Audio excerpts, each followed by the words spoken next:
The wallet hit the pavement with a wet slap that Nia almost missed beneath the symphony of honking taxis and hurried footsteps. She froze mid-stride, rain soaking through her threadbare coat as commuters flowed around her like water around a stone. Inside that leather billfold lay $2,000 in crisp hundreds, more money than she'd seen in months. Her phone buzzed with another overdue notice. Her daughter's daycare payment was 3 days late. Her mother's medication sat unpurchased at the pharmacy. One choice. 2 lives hanging in the balance, and a name embossed in gold, Damien Cross. Would you keep it or return it? Drop your city in the comments so I can see how far this story travels. And hit that like button if you want to see how Nia's decision changes everything. The rain came down in sheets that Tuesday morning, the kind of relentless downpour that turned Manhattan's streets into rivers and its people into hunched, miserable shadows hurrying between overhangs. Nia Brooks stood beneath the awning of a closed bodega on Lexington Avenue, checking her phone for the third time in as many minutes. The screen showed 8:47 a.m., 13 minutes until her interview at Riverside Diner, a full 20-minute walk away. "Damn it," she whispered, watching the rain intensify. Her umbrella had broken 2 days ago, snapped by a sudden gust while she'd been walking home from another rejection. She couldn't afford a new one. Couldn't afford much of anything lately. 28 years old and she felt ancient, the kind of tired that sleep couldn't fix, that settled into your bones and made a home there. Her reflection in the bodega window showed a woman who'd once been striking, high cheekbones, dark eyes that used to spark with dreams, hair she'd once spent hours styling that now sat in a practical bun beneath a second-hand hat.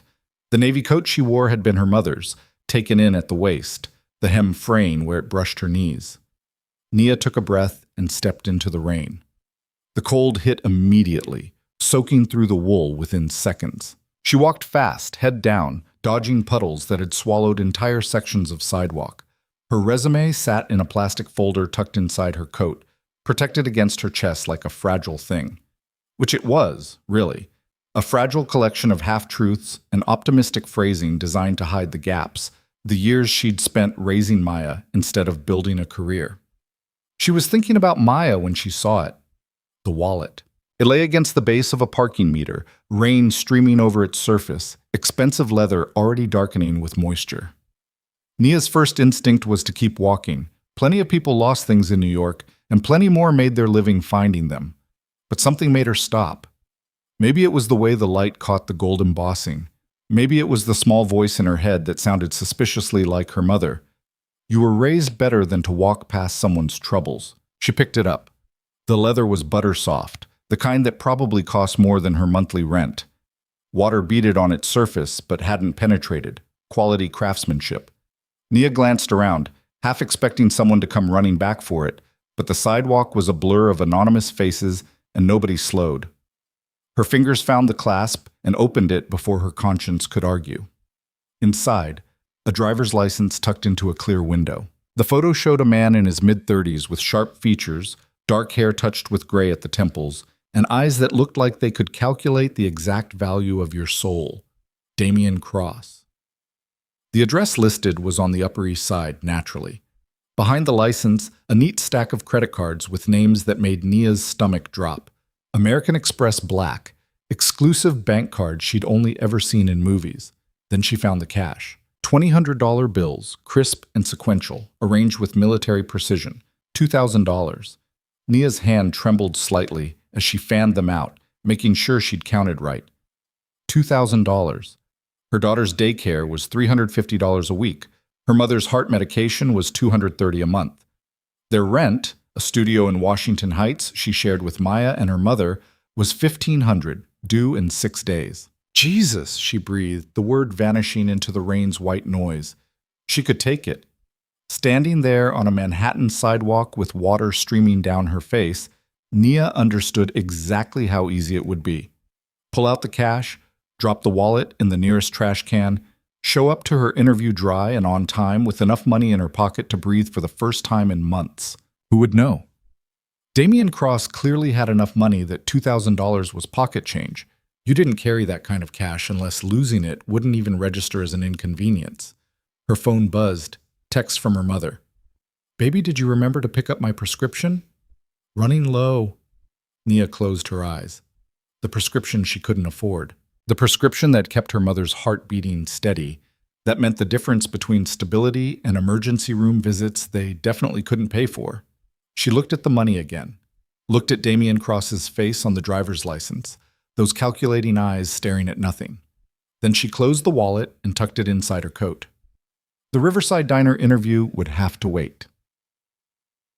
The address on Damien Cross's license led to a building Nia had walked past 100 times without really seeing.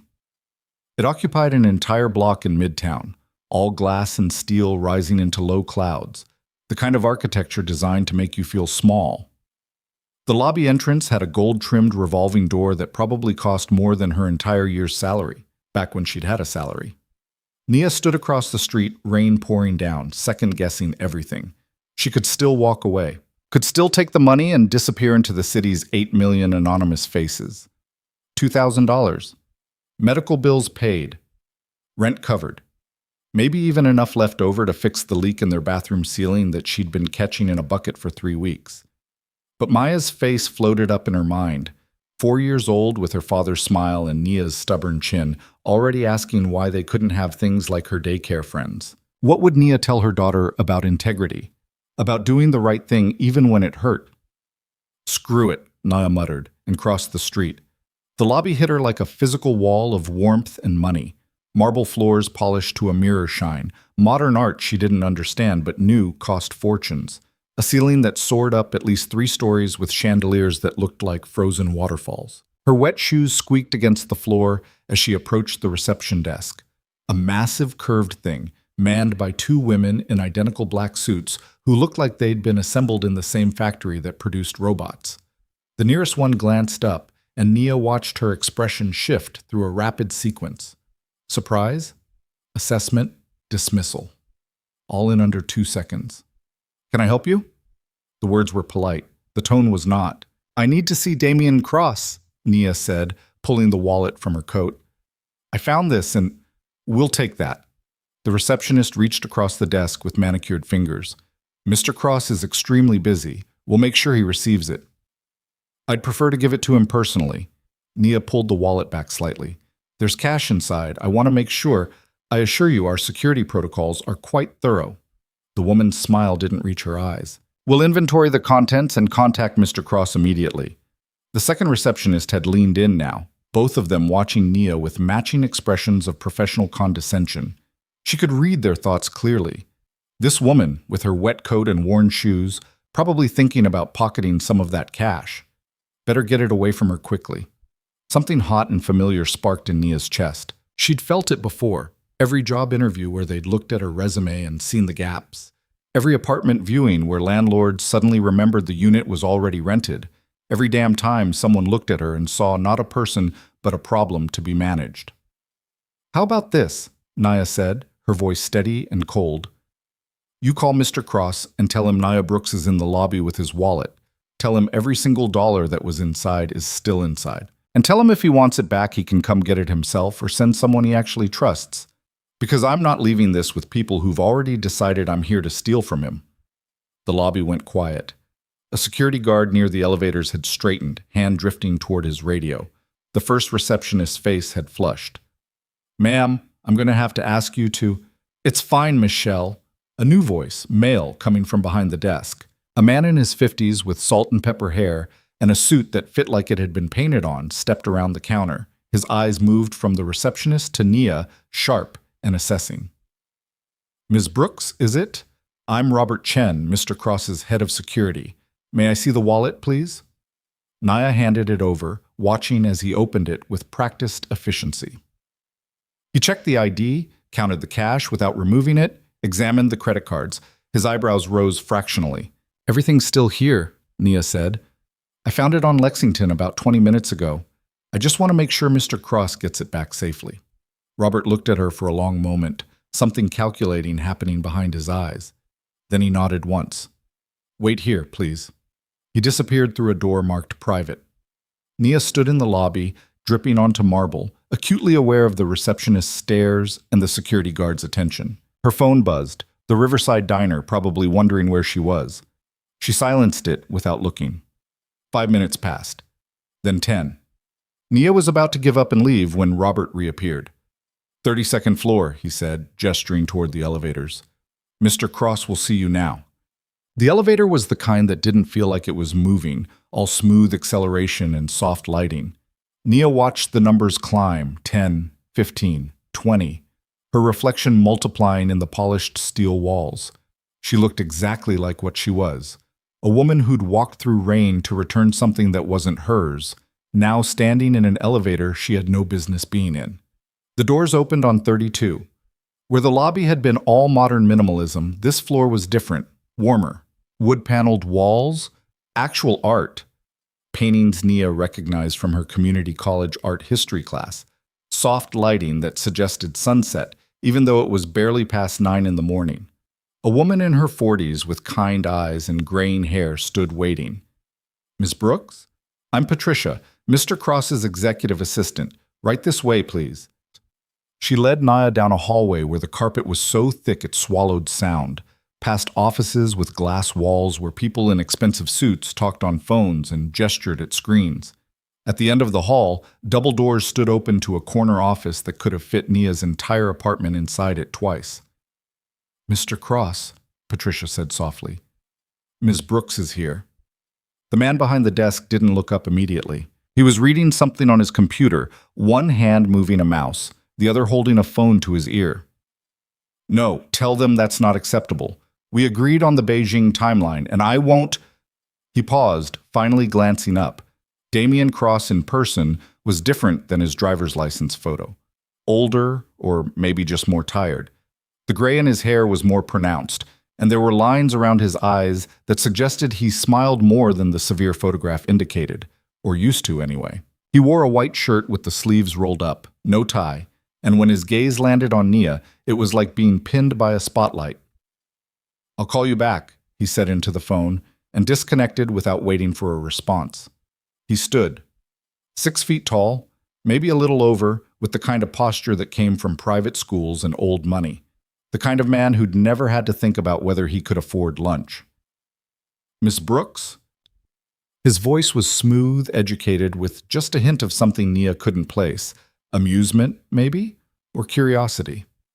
Thank you for coming all this way. Robert tells me you found my wallet. On Lexington, Nia confirmed. She was acutely aware of the water still dripping from her coat onto what was probably a priceless rug. I wanted to make sure you got it back.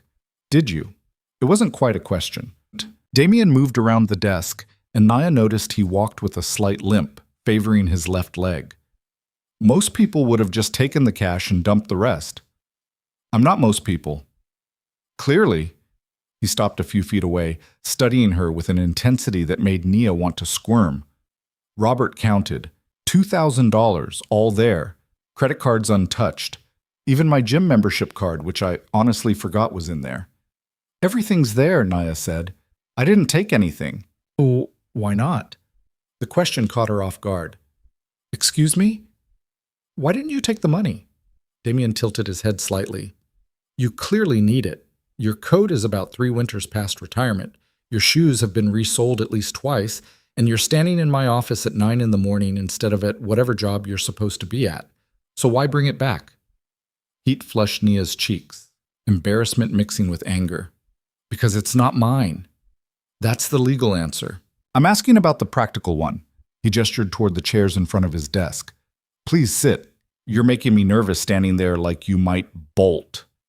Nia sat, mostly because her legs were tired and her feet hurt and she was suddenly exhausted from the adrenaline crash. Damien settled into the chair next to hers rather than behind his desk, a deliberate choice, she suspected, to seem less intimidating. It didn't work. I have a daughter, Nia heard herself say. Maya, she's 4, and I have a mother with a heart condition that requires expensive medication. We're behind on rent, behind on bills, behind on pretty much everything. That $2,000 could have solved a lot of problems. But it wasn't mine to solve problems with. Nia met his eyes. My daughter watches everything I do. She's learning what kind of person to be by watching me. And I'm not teaching her that we take things that don't belong to us just because we need them. Damien was quiet for a moment, his expression unreadable. Then, You missed an interview to come here. It wasn't a question, but Nia nodded anyway.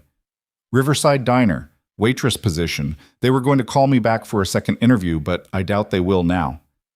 What was the salary? Excuse me? The waitress position. What was it paying? Nia frowned. I don't see how that's... Humor me. 12 an hour plus tips. Maybe 25, 30,000 a year if I worked full-time. She didn't mention that she couldn't work full-time, not with Maya's daycare schedule and her mother's doctor appointments. Damien stood, walked to his desk, picked up his phone. Patricia, cancel my 10 o'clock and get me the manager at, well, he looked at Nia. Riverside Diner? Nia's stomach dropped. What are you doing? He held up one finger. Yes, Riverside Diner. Tell them that Nia Brooks had a family emergency this morning, but she's still very interested in the position. Make sure they know she's reliable and... What? No, I'll hold. Mr. Cross. Damien. He covered the phone's mouthpiece. If we're going to work together, you should use my first name. Nia stood. I'm not working for you. Not yet. He returned to his call. Yes, hi. I'm calling about Nia Brooks. She was supposed to interview this morning, but had an unavoidable emergency. She'll be there tomorrow at... What time works for you? He looked at Nia expectantly. She wanted to argue, wanted to tell him where he could shove his assumptions and his phone calls and his effortless ability to rearrange her life without asking. But tomorrow at 10 would give her time to make sure Maya got to daycare, to prepare properly, to not show up soaking wet and 20 minutes late. 10, she said quietly. 10 o'clock tomorrow, Damien confirmed. Perfect, thank you. He hung up, looked at Nia with something that might have been satisfaction. There. Crisis averted. You had no right. I had every right. You inconvenienced yourself to help me. The least I can do is make a phone call.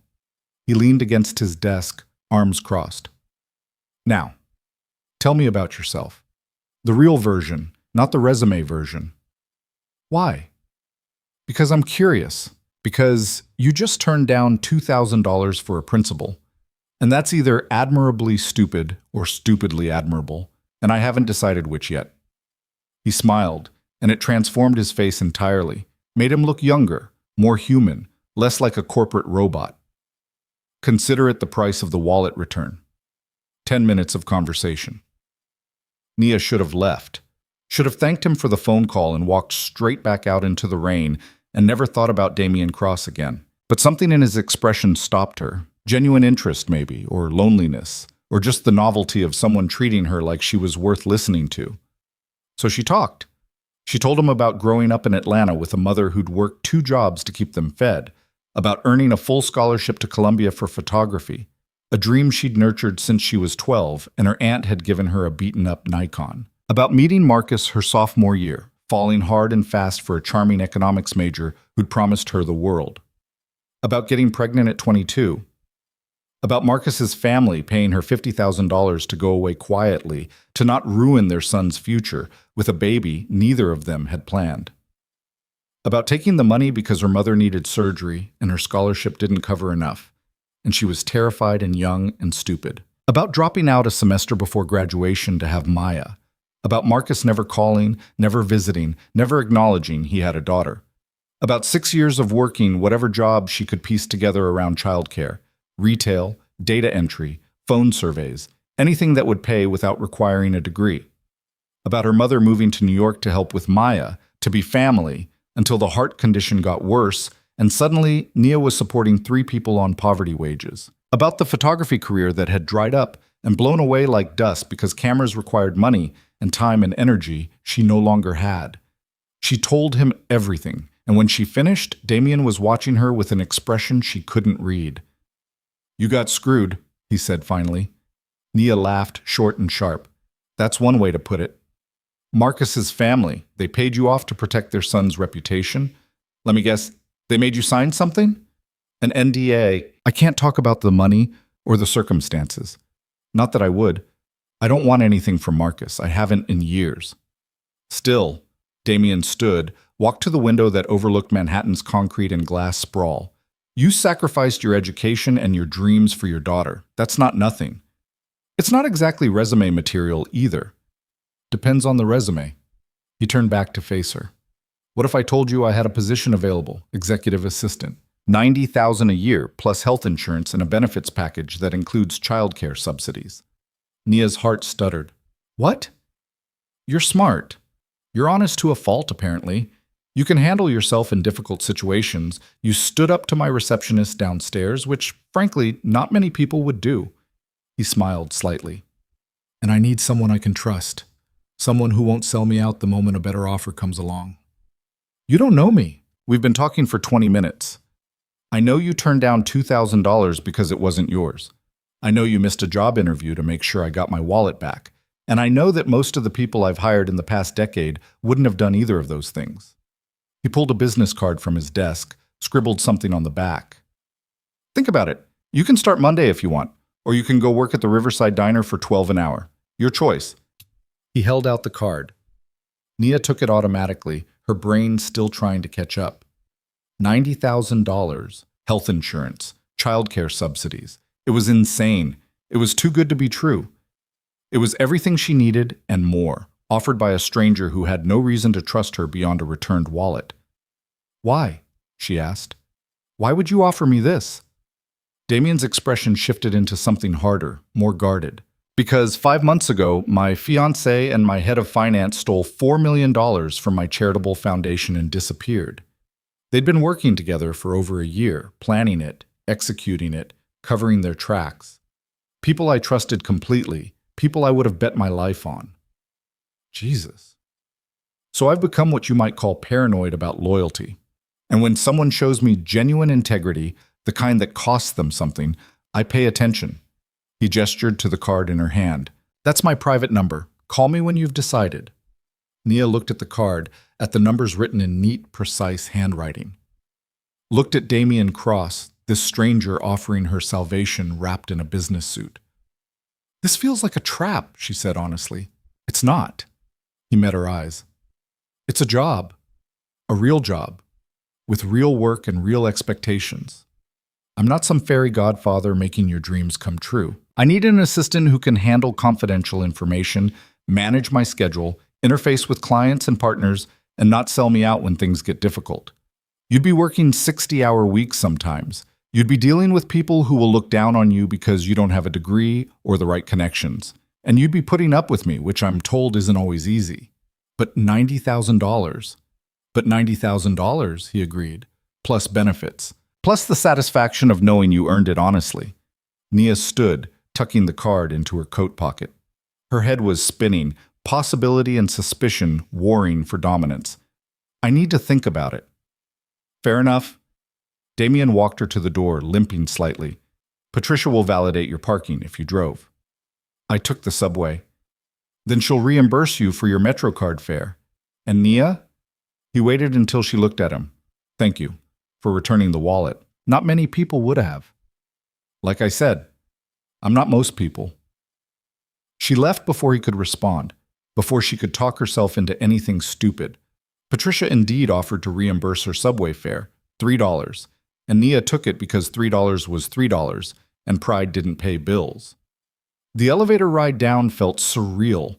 The lobby, with its marble and chandeliers, seemed fake somehow, like a movie set she'd stumbled onto by accident. The rain had stopped, leaving the city washed clean and gleaming in unexpected sunlight.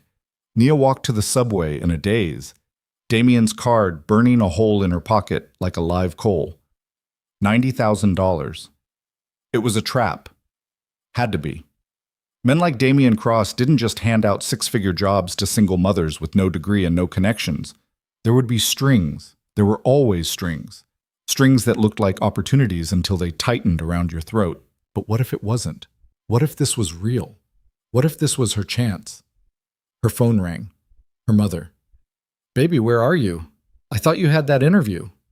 Nia stood on the corner of 53rd and Lex, watching taxis splash through puddles, and tried to figure out how to explain that she'd maybe just been offered a miracle by a billionaire whose wallet she'd found on the street.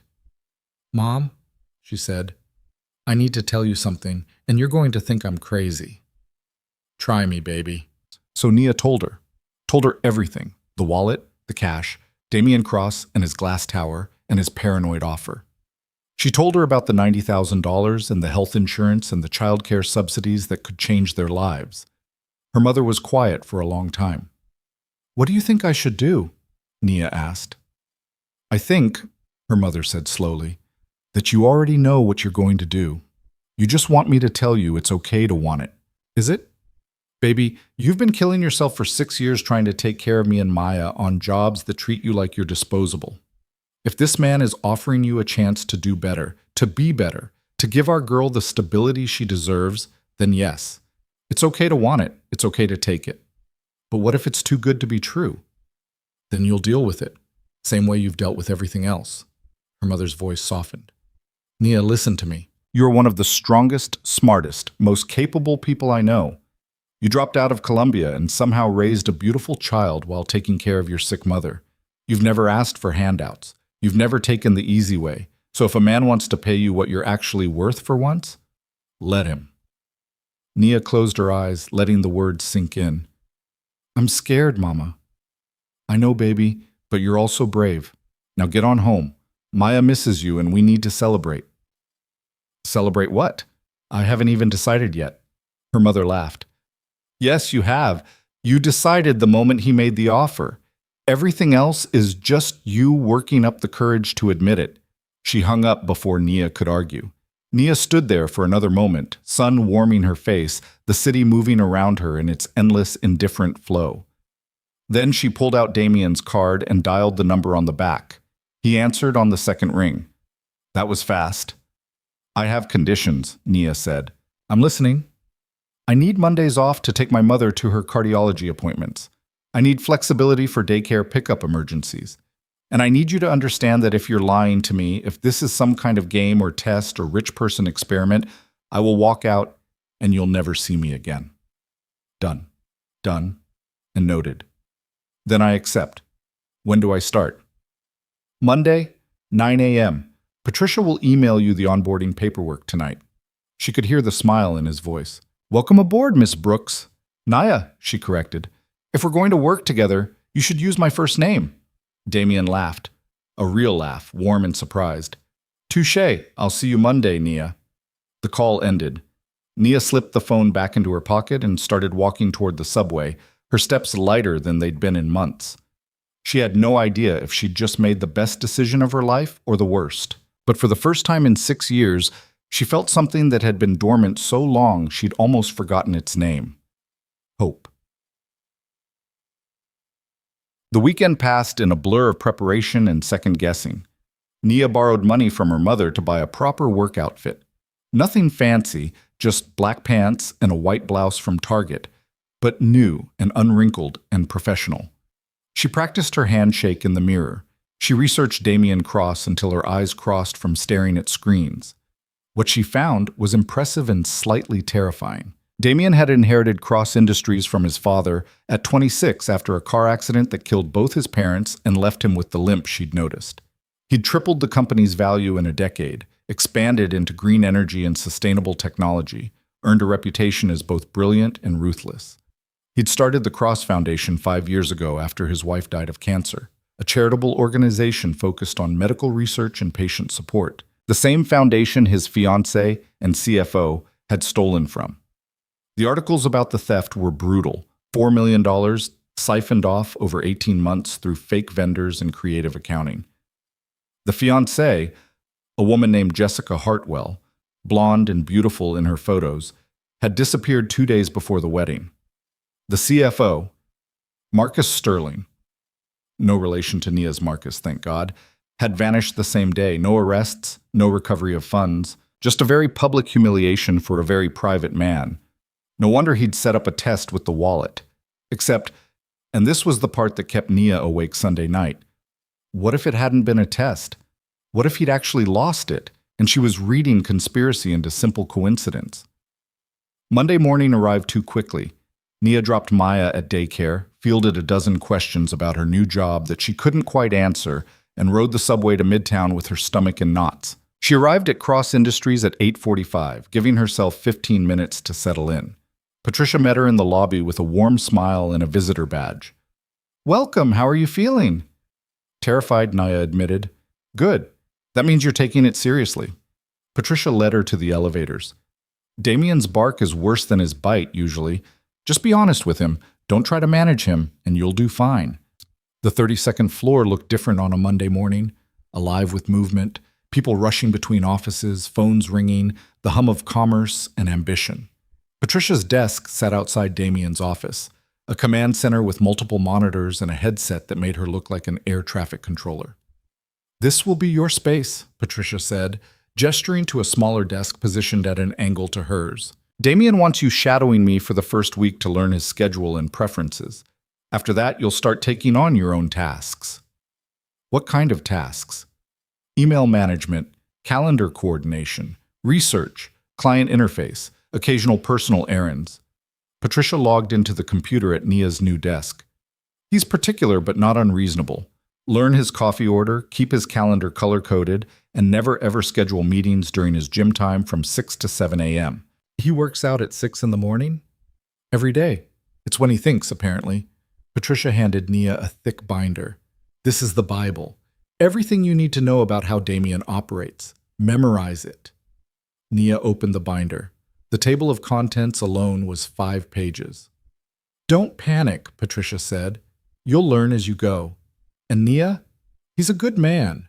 Difficult sometimes, demanding always, but good. He wouldn't have hired you if he didn't think you could handle it." The office door opened. Damien emerged, already on his phone, already radiating the focused intensity Nia remembered from their first meeting. He wore a navy suit today, perfectly tailored, his hair still damp from his morning workout. He saw Nia and smiled, brief but genuine. Held up one finger, 1 minute. "I understand your concerns, Michael, but the timeline isn't changing. If you can't deliver by the 15th, I'll find someone who can. That's not a threat. It's a statement of reality." He paused, listening. "Good. Email me the revised proposal by end of day. Thanks." He hung up, slipped the phone into his pocket, and turned his full attention to Nia. "First day. How are you holding up?" "Ask me again at 5, Nia said. Damien laughed. "Fair enough. Patricia's going to train you this week, but I wanted to give you something first." He disappeared into his office and returned carrying a black leather bag, which he set on Nia's desk. She opened it. Inside, a camera. Not just any camera. A Canon EOS R5, top of the line, probably $5,000 if it was a penny, with 3 lenses, a flash unit, memory cards, and a cleaning kit. Nia's breath caught.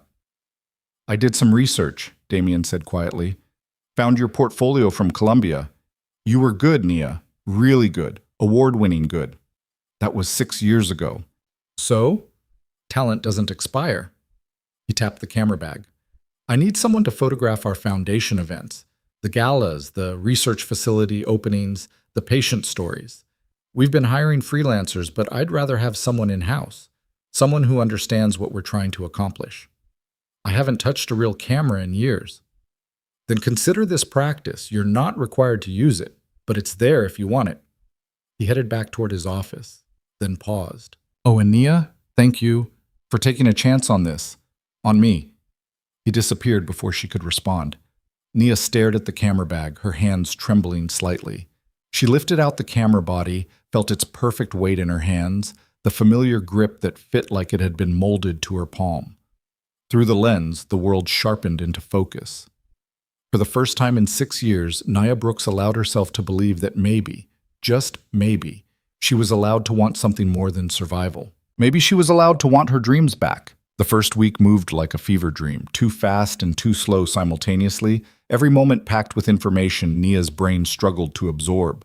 Patricia proved to be a patient teacher, walking her through the labyrinth of Damien's schedule with the precision of someone who'd spent years learning his patterns. "He takes meetings in the mornings when his mind is sharpest," Patricia explained Tuesday afternoon, highlighting blocks on the digital calendar in different colors. "Green for internal meetings, blue for clients, red for foundation work. Never schedule anything yellow. That's personal time, and he'll kill you if you touch it." "What's personal time?" Nia asked, making notes. "Therapy, mostly. Tuesdays and Thursdays at 4. Non-negotiable." Patricia glanced at her with something like approval. "He's been going since his wife died. Doesn't advertise it, but he doesn't hide it either. Good man for that.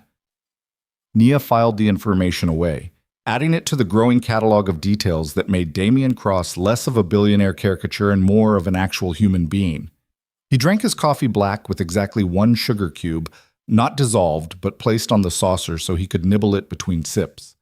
He had a habit of pacing when he was thinking, wearing a track in the carpet between his desk and the window. He was unfailingly polite to everyone from the cleaning staff to the board members, learning names and asking follow-up questions that proved he'd been listening. He was also demanding as hell, "Nia, I need the Yamamoto contract pulled up. Now, please." This on Wednesday morning, during a video call with Tokyo investors that had started at 6 a.m. She'd found it in 45 seconds. The right file, the right version, highlighted sections queued up on his second monitor before he'd finished his sentence. Damien had glanced at her, surprised, and nodded once. That single nod had felt like winning a marathon. By Thursday, Nia was handling his email correspondence, filtering the critical from the trivial with increasing confidence. By Friday, she was sitting in on meetings, taking notes in shorthand she'd taught herself from YouTube videos during Maya's nap times. "You're picking this up faster than anyone I've seen," Patricia said Friday afternoon, logging them both out of the system. "Most assistants take a month to stop looking terrified. You've got it in a week." "I'm still terrified," Nia admitted. "I'm just better at hiding it." Patricia laughed. "Even better. Go home. Enjoy your weekend. Don't check your email." "Is that allowed?" "It's required. Damien doesn't expect you to be available 24/7. "Well," Patricia reconsidered, "he doesn't expect it consciously, but he'll send you things at midnight if you don't train him otherwise. Set boundaries early." Nia gathered her things. The camera bag Damien had given her still sat unused under her desk, a beautiful reproach she wasn't ready to face yet, and headed for the elevators. She was halfway there when Damien's door opened. "Nia, hold on a second." She turned. He stood in his doorway, jacket off, tie loosened, looking more disheveled than she'd seen him all week. "How was it? The first week?" "Overwhelming," she said honestly. "But good. Really good." "Patricia says you're a natural." He leaned against the doorframe. "I'm inclined to agree. You found that Yamamoto contract faster than my last 3 assistants combined. I have a good filing system. You have good instincts." He paused, something shifting in his expression. "Listen, I know this week has been a lot, drinking from a fire hose and all that, but you've done well, better than well, so thank you. You're paying me $90,000 a year. You don't need to thank me for doing my job." "Maybe not, but I'm going to anyway." He smiled, and again Nia was struck by how it transformed his face. "Have a good weekend. See you Monday." She rode the elevator down, feeling something unfamiliar and fragile blooming in her chest. Not hope this time, something more dangerous, something like belonging. The weekend with Maya and her mother felt like returning to Earth after a week in orbit. Saturday morning, Nia woke to her daughter jumping on the bed, all 4-year-old energy and enthusiasm. Mama, can we go to the park? Please? Nana said we could get ice cream after." Nia pulled Maya into a hug, breathing in the kid smell of her, strawberry shampoo and syrup from breakfast. "Ice cream before lunch? What kind of grandmother is Nana?" "The best kind," her mother called from the kitchen, laughter in her voice. They went to Riverside Park, the 3 of them together, and Nia pushed Maya on the swings until her arms ached, bought ice cream from a vendor who definitely overcharged them, sat on a bench while Maya played and her mother worked on a crossword puzzle, the early October sun warm on their faces. "You look different," her mother said without looking up from her puzzle. "Different how?" "Lighter. Like you've been carrying something heavy and finally put it down." She glanced at Nia. "This job is good for you, baby. It's only been a week. Sometimes a week is enough to change direction." Her mother found a word, penciled it in with satisfaction. "You seen that man? Damien Cross?" Nia choked on her water. "What? No. Mama, he's my boss, that's it." "You've mentioned him about 40 times since you got home yesterday. Damien says this, Damien thinks that. Damien gave me a $5,000 camera. That was for work? Nia Louise Brooks." Her mother set down the crossword, giving her the full weight of a look that had terrified Nia since childhood. I raised you to be honest, especially with yourself. So I'm going to ask you straight. Do you like this man? I barely know him. That's not what I asked. Nia watched Maya chase pigeons across the grass, her daughter's laughter bright and pure. He's interesting, she said finally. Smart, kind, in ways that surprise me. But he's also my boss, and he's grieving, and he's got more baggage than an airport carousel. So no, Mama, I'm not seeing him. I'm working for him. That's all it can be. Her mother nodded slowly. As long as you know the difference. I do. Good. She returned to her puzzle. Now, tell me about this camera. Monday morning, Nia arrived at 7:30 to find Damien already in his office, door closed, voice raised. She exchanged a glance with Patricia, who had beaten her in by 10 minutes. Board meeting went badly Friday afternoon, Patricia explained quietly. They're pushing him to cut the foundation's budget. He's not taking it well. Through the glass wall, Nia could see Damien pacing, phone pressed to his ear, his free hand gesturing sharply. Even muted by distance and walls, his anger was palpable. Absolutely unacceptable, Richard. We commit to these programs and you want me to pull funding halfway through? Do you understand what that does to the patients counting on us? A pause. More pacing. I don't care what the shareholders think. The foundation is privately funded. They don't get a vote. His voice dropped, turned cold. And if you bring this up in next week's meeting, I will personally make sure everyone knows exactly whose idea it was to abandon cancer patients for better quarterly returns. Am I clear? Another pause. Then he hung up, threw his phone onto the couch, and pressed both hands against the window, head bowed. Nia looked at Patricia. Should I? Give him 10 minutes, then bring coffee. Patricia was already pulling up files on her screen. Strong and black, 2 sugar cubes, and maybe some of those chocolate croissants from the cafeteria. Stress makes him forget to eat. Nia did exactly that. 10 minutes later, she knocked twice on Damien's door and entered without waiting for permission. Patricia's advice from earlier in the week. He'll never tell you to come in when he's upset. You just have to do it. Damien hadn't moved from the window. I'm fine, Patricia. It's Nia, and you're clearly not fine, but I brought coffee anyway. He turned, and the exhaustion in his face made him look 10 years older. You don't have to. Patricia said you forget to eat when you're stressed, so I brought croissants too. She set the tray on his desk.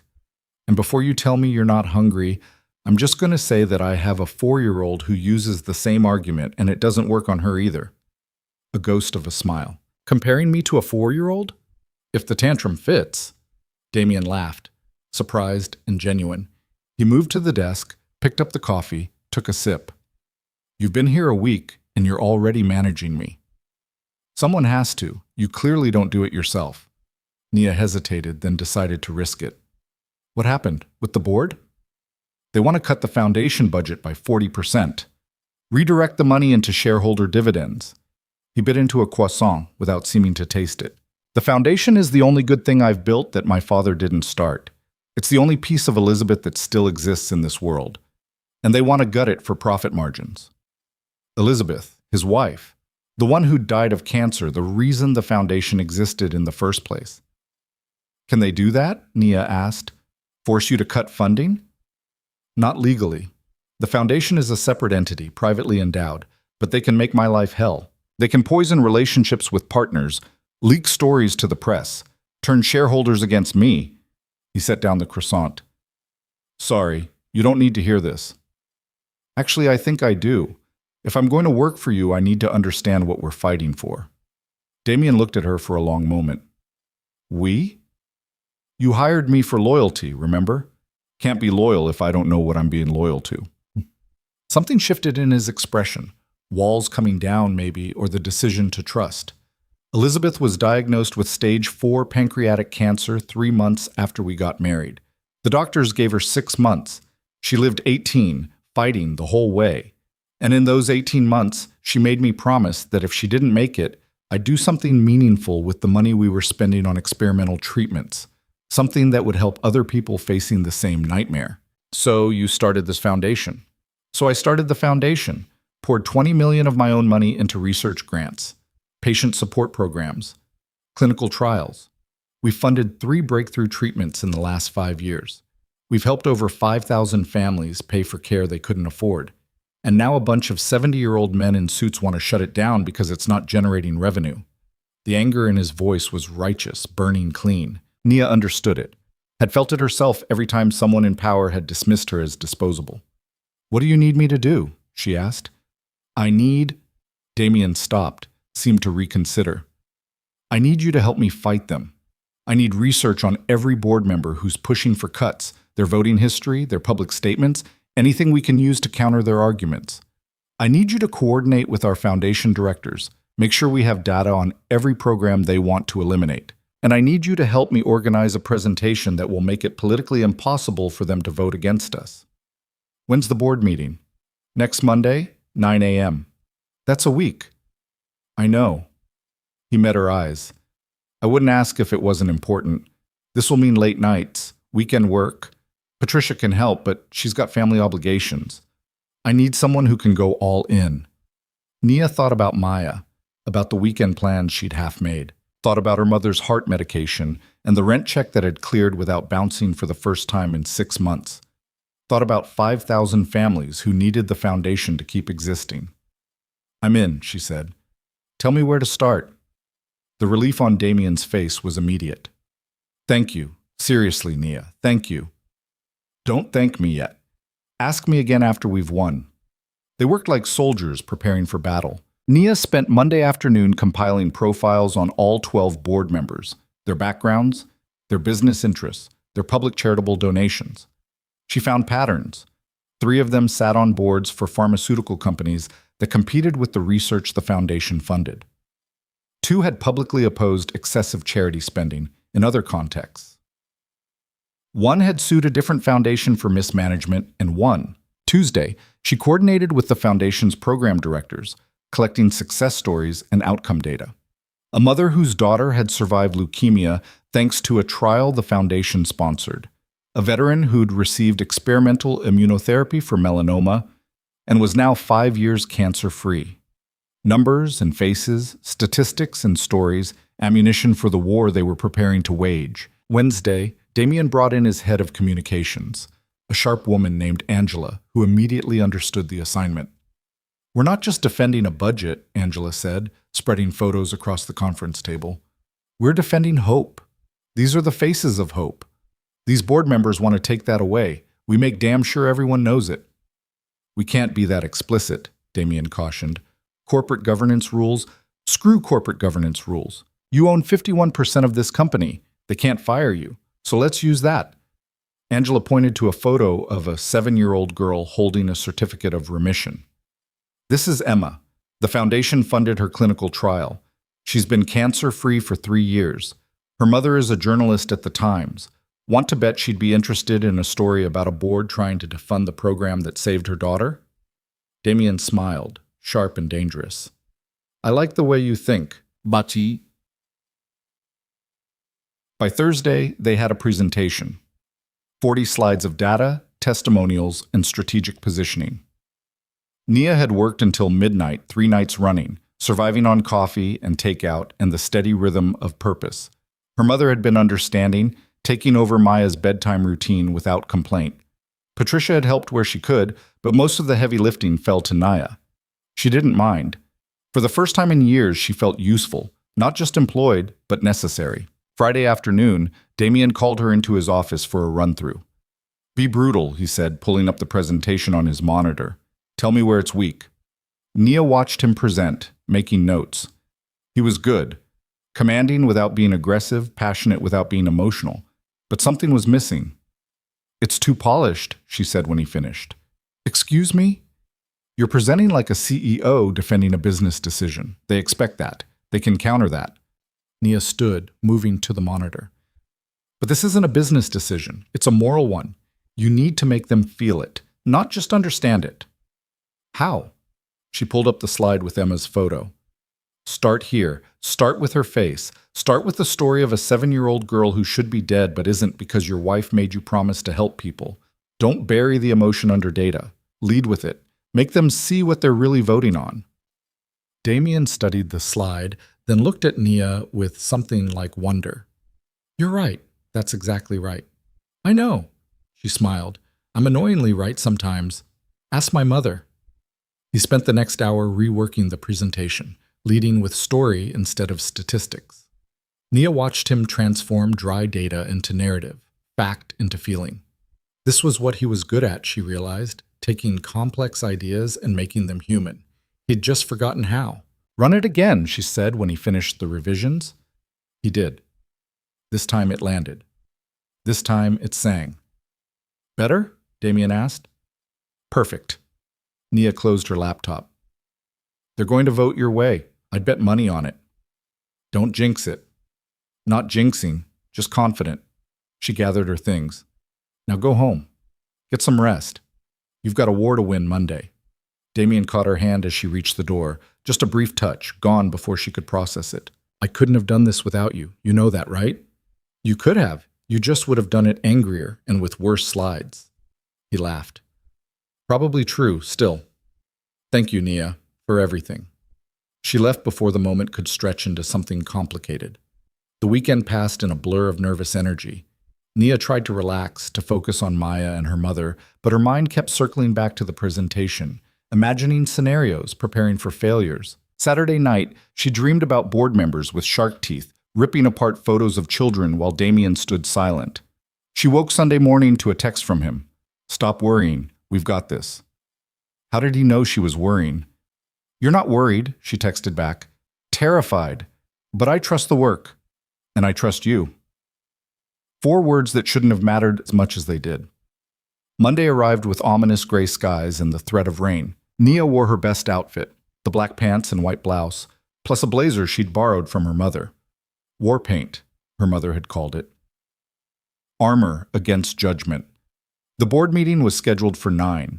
Damien had asked Nia to attend, to sit in the back and provide support if needed.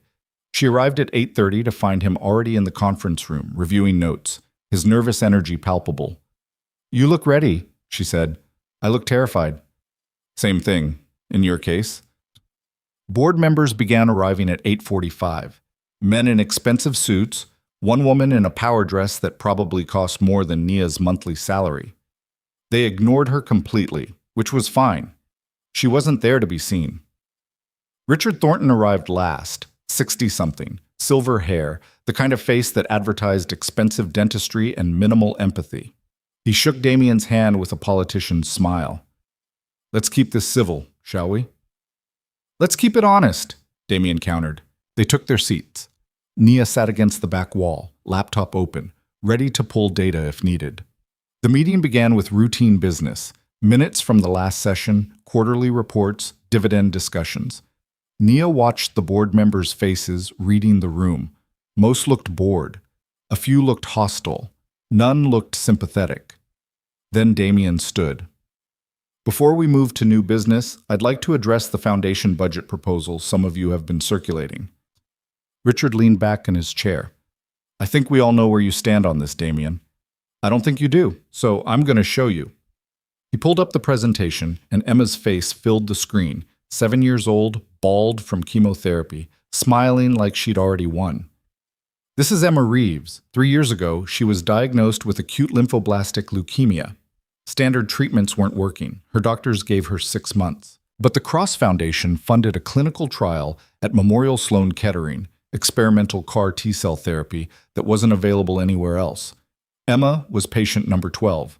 Today, she's 10 years old, cancer-free, and training for her first triathlon. He advanced the slide. A teenager this time, thin but alive, holding a diploma. This is Marcus Chen, osteosarcoma. Lost his leg but saved his life thanks to a treatment protocol we funded. He graduated high school last June. Full scholarship to MIT, wants to be a biomedical engineer. Another slide. An older woman, gray-haired and dignified. This is Patricia Morales, stage 3 breast cancer, single mother of 4. The foundation covered her treatment costs when her insurance maxed out. She's been cancer-free for 4 years. Her youngest daughter just started college. Damien looked directly at Richard. You want to cut the foundation budget by 40%. That's $8 million. $8 million that funds clinical trials, patient support programs, and research grants. $8 million that means the difference between life and death for people like Emma and Marcus and Patricia.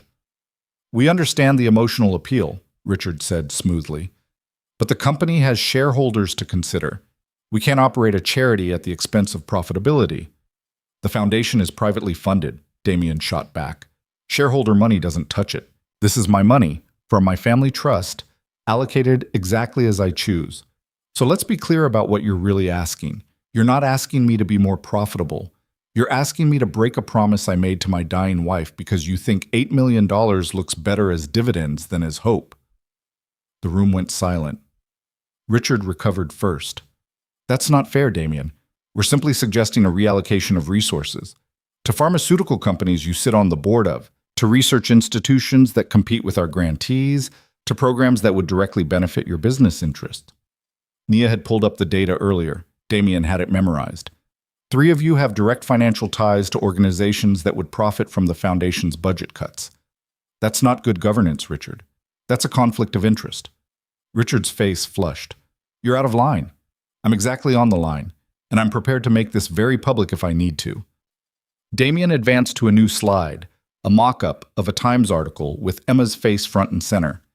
I have relationships with journalists who would be very interested in a story about board members trying to defund cancer research for personal profit. I have families who've benefited from the foundation who would happily go on record. And I have documentation of every dollar you're asking me to cut, and every life it's currently saving. He looked around the table, meeting each board member's eyes. So here's what's going to happen. You're going to vote to maintain the foundation's current budget. You're going to do it unanimously. And then we're going to move on to actual business that serves this company instead of your personal bank accounts. Any questions? Nobody spoke. Richard looked like he'd swallowed glass. 2 other board members who'd been vocal about cuts suddenly found their notes fascinating. Excellent, Damien said. Let's vote. The motion to maintain the foundation budget passed 12-0. Nia watched from the back of the room, trying to keep the smile off her face. Damien caught her eye as he sat down, and the relief in his expression was profound. They'd won. The meeting continued with routine business, but the energy had shifted. Richard made no more aggressive moves. The other board members fell in line. By 11, they were adjourning, and Damien was shaking hands like nothing had happened. Nia waited until the room cleared, then approached him. That was incredible, she said quietly. That was terrifying. He loosened his tie. I thought Richard was going to have a stroke. He deserved one. Nia gathered her laptop. You were right to push back. They were wrong, and they knew it. We were right to push back, Damien corrected. I couldn't have done this without your research, your insights, your support. This was a team win, Nia. Before she could respond, Angela burst through the door, grinning like a maniac. Did you see Richard's face? I thought steam was going to come out of his ears. She grabbed Damien in a hug that he returned with obvious affection. You brilliant, ruthless man. Elizabeth would be so proud. Something flickered across Damien's face. Grief, maybe, or gratitude. Thanks, Ang. I mean it. You fought for something that mattered. You won. That's worth celebrating. Angela turned to Nia. And you? Patricia told me you did most of the heavy lifting on research. Nice work. Just doing my job, Nia said. Your job is assistant. What you did was advocacy. There's a difference. Angela checked her phone. I have to run. Crisis at the Berlin office. But seriously, both of you, take the rest of the day. You've earned it. She swept out, leaving Damien and Nia alone in the conference room. She's right, Damien said. You should take the afternoon. Spend time with your daughter. What about you? I have calls. Always calls. He smiled tiredly. But maybe I'll cut out early too. Do something Elizabeth would have approved of. Like what? Like admitting when I'm exhausted and need a break. He started gathering his materials. You know, she used to tell me I worked too hard, that I'd burn myself out chasing problems I couldn't solve. I never listened. And then she got sick, and suddenly all those problems seemed really stupid. Nia didn't know what to say to that, so she just listened, the way her mother had taught her. Sometimes people didn't need solutions, just witness. Sorry, Damien said. You don't need my therapy session. Actually, I think maybe I do. If we're going to keep working together, I should probably understand what drives you. He looked at her with that expression again. like he was seeing something he hadn't expected to find. What drives me is guilt. Guilt that I have money and power and couldn't save the one person who mattered. So I try to save everyone else instead. It's not particularly healthy, but it works. Until it doesn't. Until it doesn't, he agreed, which is why I have you, to tell me when I'm being an idiot. That feels like it should come with a raise. Damien laughed, genuine and warm. Probably. We'll discuss it at your 3-month review. He headed for the door, then paused. Nia, thank you. Not just for the work, for understanding why it matters. She watched him go, feeling that dangerous thing blooming again in her chest. Not hope this time. Something warmer. Something that felt dangerously like affection for a man she barely knew, but was beginning to understand. Her phone buzzed. Her mother. How'd it go? Nia smiled and typed back. We won. 3 simple words, but they felt like a promise of more victories to come. The afternoon sunlight filtered through Nia's apartment windows as she sat cross-legged on the floor, watching Maya build an elaborate tower out of blocks. Her daughter's tongue poked out in concentration, each piece placed with the seriousness of an architect designing a cathedral. Mama, look how tall, Maya crowed as she added another block to the precarious structure. I see it, baby. That's amazing. Her mother emerged from the kitchen carrying 2 mugs of tea, settling onto the couch with a satisfied sigh. You're home early. They fire you already? Very funny. Nia accepted a mug, wrapping her hands around the warmth. We had a big meeting this morning. Won a major fight. Damien gave me the afternoon off. Damien, is it? Her mother's eyebrow arched. Not Mr. Cross anymore? He asked me to call him that. It's professional, Mama. That's all.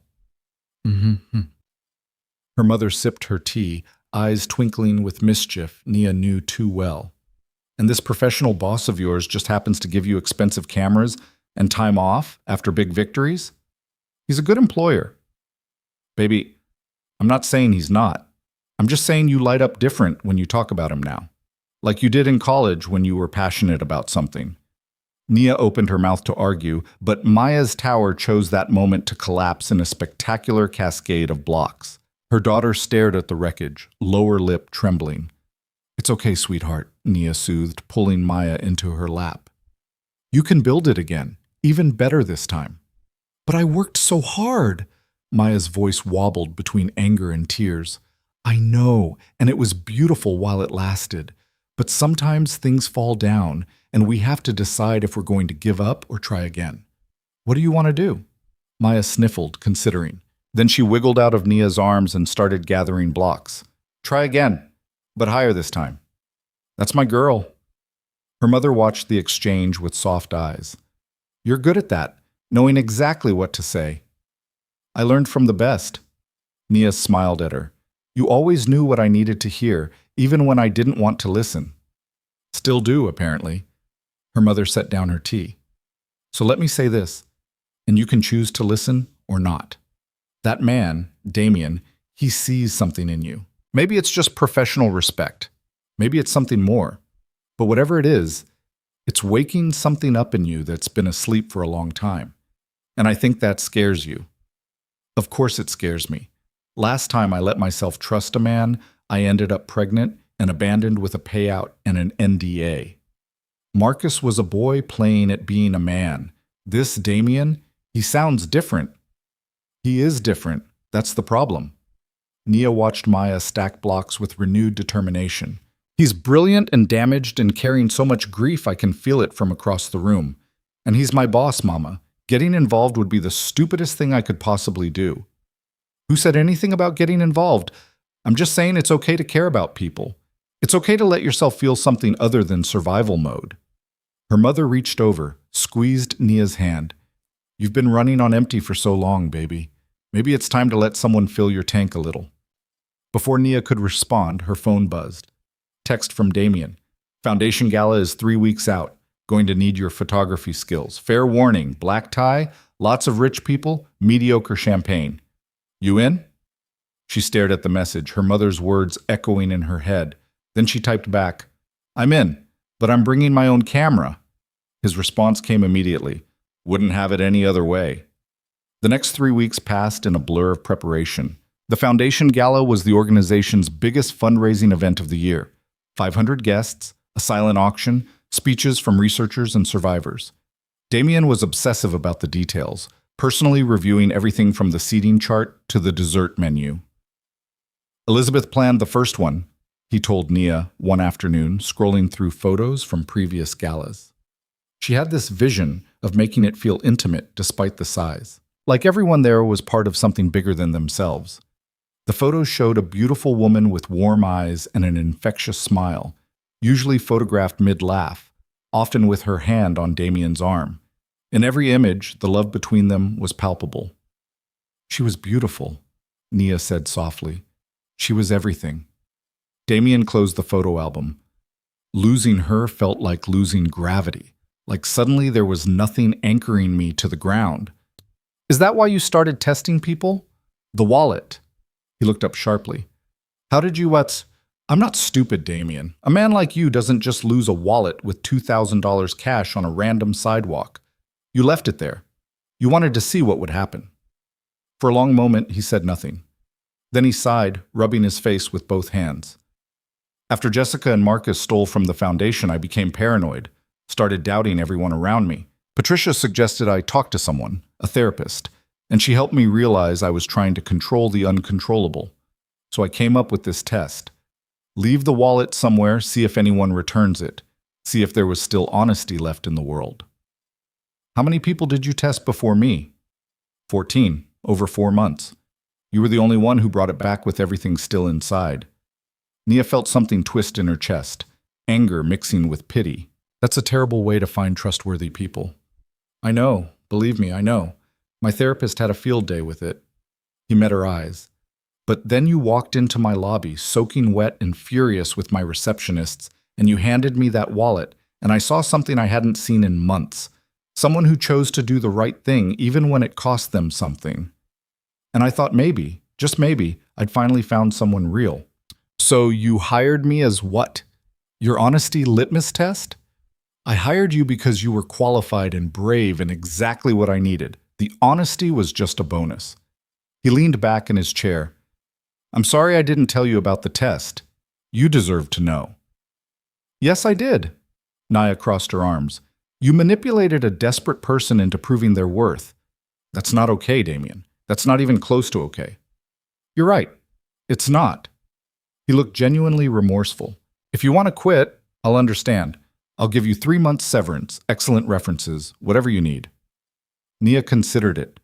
Considered walking away from this job and this man and the dangerous feelings growing in her chest like weeds in a garden. Considered going back to waiting tables and struggling and playing it safe. Then she thought about Maya's daycare, paid in full. Her mother's medication, sitting in the cabinet instead of the pharmacy. The camera bag under her desk that represented dreams she'd thought were dead. I'm not quitting, she said finally. But no more tests, no more manipulations. If you want to know if I'm trustworthy, ask me. If you want to know what I'm thinking, ask me. Don't play games and call it strategy. Deal. Damien extended his hand across the desk. No more games, just honesty. She shook it, feeling the warmth of his palm against hers. Good. Now show me the venue layout so I can plan my shots for the gala. They spent the next hour reviewing the ballroom setup, discussing angles and lighting and the moments Damien wanted captured. He wanted candid shots, he said, real emotion, not staged poses, the kind of photography that told stories instead of just documenting events. You remember my work, Nia realized. From my portfolio. You're describing my style. I told you, you were good. Award-winning good. He pulled up her old portfolio on his computer. Somehow he'd found it archived on Columbia's website. This one especially. The homeless veteran with the therapy dog. The way you captured the love between them. The dignity in his face despite his circumstances. That's the kind of work I want for the gala. Nia stared at the photo she'd taken 7 years ago, in another lifetime. She'd won second place in a national competition with that image. Had been so proud, so certain it was the beginning of something meaningful. I don't know if I can still do that, she admitted. Yes, you can. Talent doesn't disappear just because you stop using it. Damien closed the laptop. Take the camera home. Practice. Photograph your daughter, your mother, your neighborhood. Get reacquainted with what you love about it. Then we'll talk strategy." So she did. That weekend, Nia pulled the Canon from its bag for the first time since Damien had given it to her. The weight felt foreign and familiar simultaneously, like greeting an old friend after years apart. She started with Maya, candid shots of her daughter playing, laughing, concentrating on her coloring books. Then her mother, reading on the couch, sunlight streaming through the window, catching the silver in her hair. She walked through Washington Heights with the camera, capturing the bodega owner restocking produce, teenagers playing basketball in the park, an elderly couple holding hands on a bench. Each click of the shutter felt like coming home, like remembering a language she'd thought she'd forgotten. Sunday evening, she uploaded the photos to her laptop and began editing. The images were raw, unpolished, but beneath the technical imperfections was something she'd almost lost: her eye for the human moment, the unguarded truth. "These are beautiful, baby." Her mother looked over her shoulder at the screen. "You still have it." "Maybe." Nia adjusted the exposure on a shot of Maya mid-laugh, joy radiating from every pixel. "Or maybe I'm just rusty and don't know it yet." "You're scared. That's different than rusty." "Shouldn't I be? Last time I took photography seriously, I was 21 and convinced I was going to change the world." Then life happened, and I learned that dreams are expensive luxuries people like me can't afford. Her mother turned Nia's chair around, forcing eye contact. "Listen to me. You are 28 years old, you have a good job, a healthy daughter, and a man who believes in your talent enough to give you a $5,000 camera. Stop acting like your life is over and start acting like it's finally beginning." "Mama." "No, you listen. I watched you give up everything for Maya, and I've never been prouder of any decision you've made. But that doesn't mean you have to give up forever. You can be a good mother and still chase your dreams. You can work for Damien Cross and still be your own person. Stop putting yourself in boxes and start taking up space." Nia felt tears prick her eyes. "What if I fail?" "Then you fail. And you get back up and try again, just like you told Maya with her blocks." Her mother squeezed her shoulders. "But baby, what if you don't fail? What if you're exactly as good as you think you are?" The question haunted Nia through the final week before the gala. She practiced obsessively, shooting everything and everyone, filling memory cards with images that slowly improved from adequate to good to occasionally brilliant. Damien noticed the change in her, the way she carried herself with more confidence, the way her eye was always assessing light and composition. "You're getting your edge back," he commented Thursday afternoon, reviewing shots she'd taken at a foundation staff meeting. "I'm remembering what I used to love about it. That's different than having an edge. Not from where I'm sitting." He pulled up an image of Angela mid-gesture, passion written across her face as she'd argued a point about marketing strategy. "This is what I hired you for, this exact thing. You hired me to be your assistant. I hired you to be the person who sees what others miss. Whether that's finding the right file in 45 seconds or capturing the perfect moment in a photograph." He looked at her directly. "You have a gift, Nia. Stop apologizing for it." The gala arrived with the kind of perfect autumn evening that made New York feel magical. Nia had bought a simple black dress from a consignment shop. Nothing fancy, but professional enough to blend in while she worked.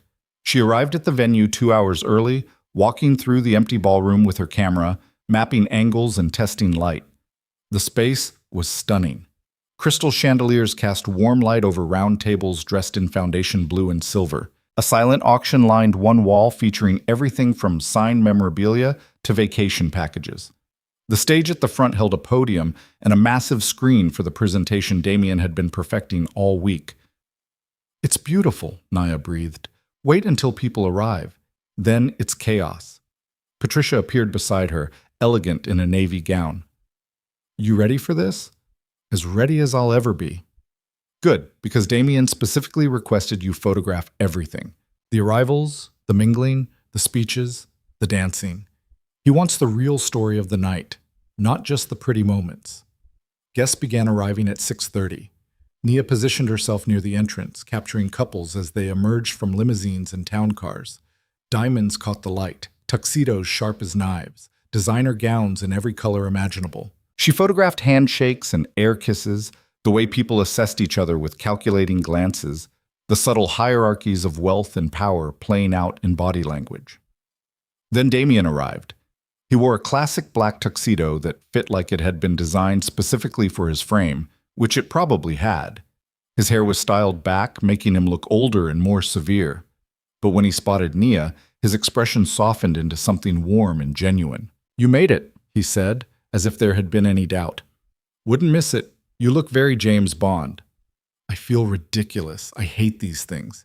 He tugged at his bow tie. "Elizabeth used to say I wore formal wear like armor. She wasn't wrong." "Well, the armor looks good." Nia raised her camera. "Can I?"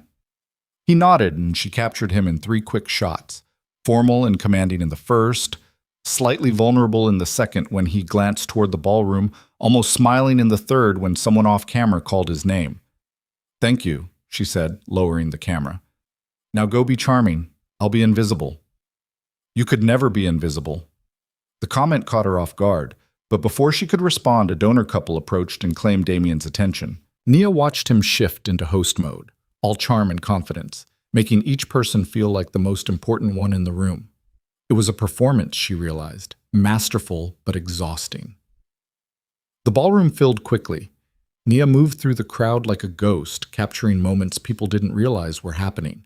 A researcher talking animatedly with a donor, hands gesturing to illustrate some scientific concept. A cancer survivor showing her remission scans to a table of interested philanthropists.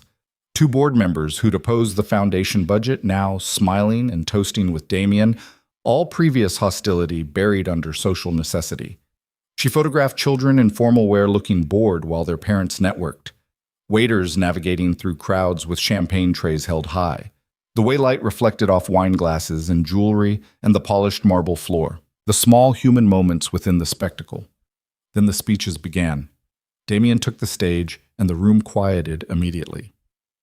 "Ago, I started this foundation with I started this foundation with a simple goal, to make sure no family had to watch someone they loved die because they couldn't afford treatment, to make sure that wealth wasn't the determining factor in survival." He clicked to the first slide, a photo of Elizabeth, radiant and alive, laughing at something off camera.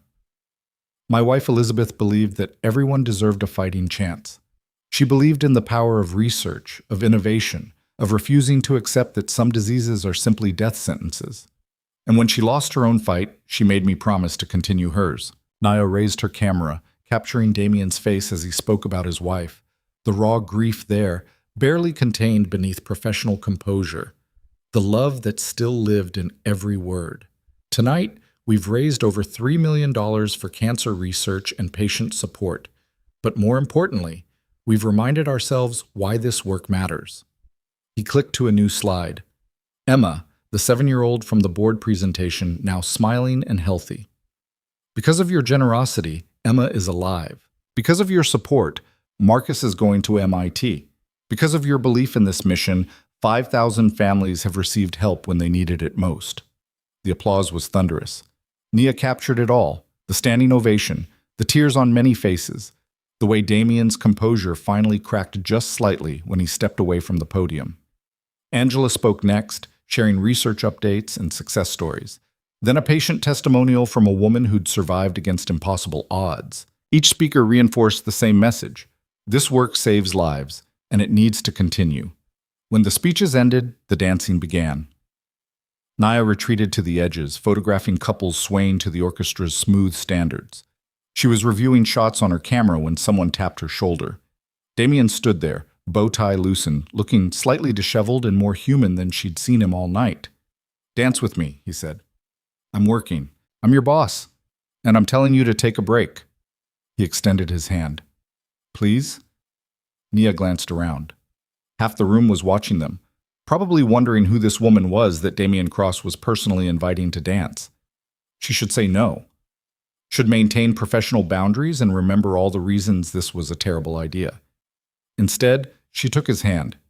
He led her onto the dance floor, one hand settling at her waist, the other holding hers with surprising gentleness. They began to move, and Nia was startled to discover he was an excellent dancer, smooth and confident, leading her through the steps with practiced ease. "Elizabeth taught me," he said, reading her expression. "She loved to dance, made me take lessons before our wedding." She had good taste. In dance or in men? Both, apparently. Damien laughed softly.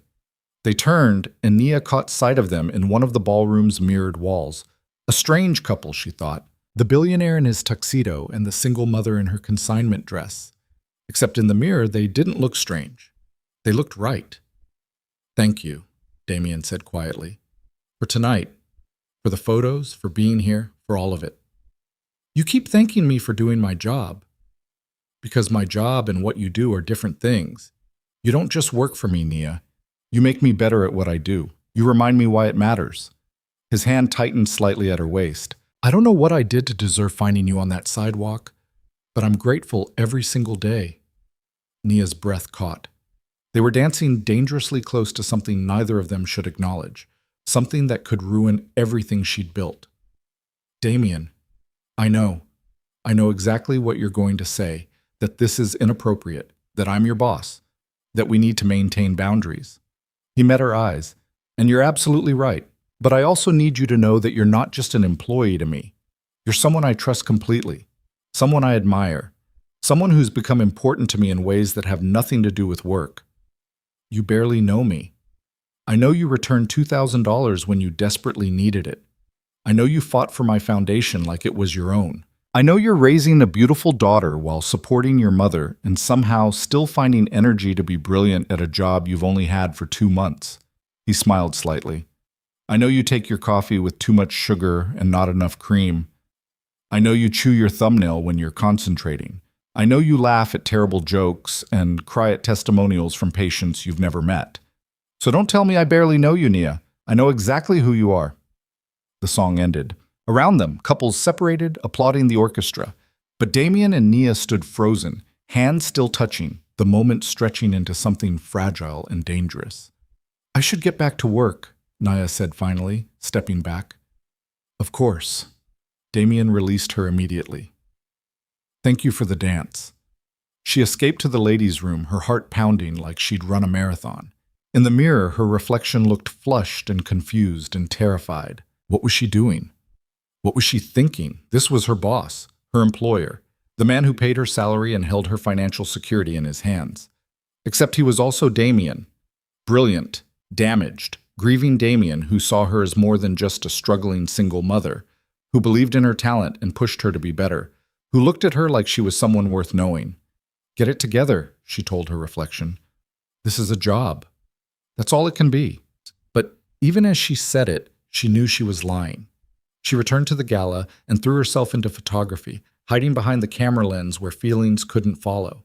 She captured the rest of the evening with mechanical precision, the auction winners claiming their prizes, the dessert service, the final speeches thanking donors and volunteers.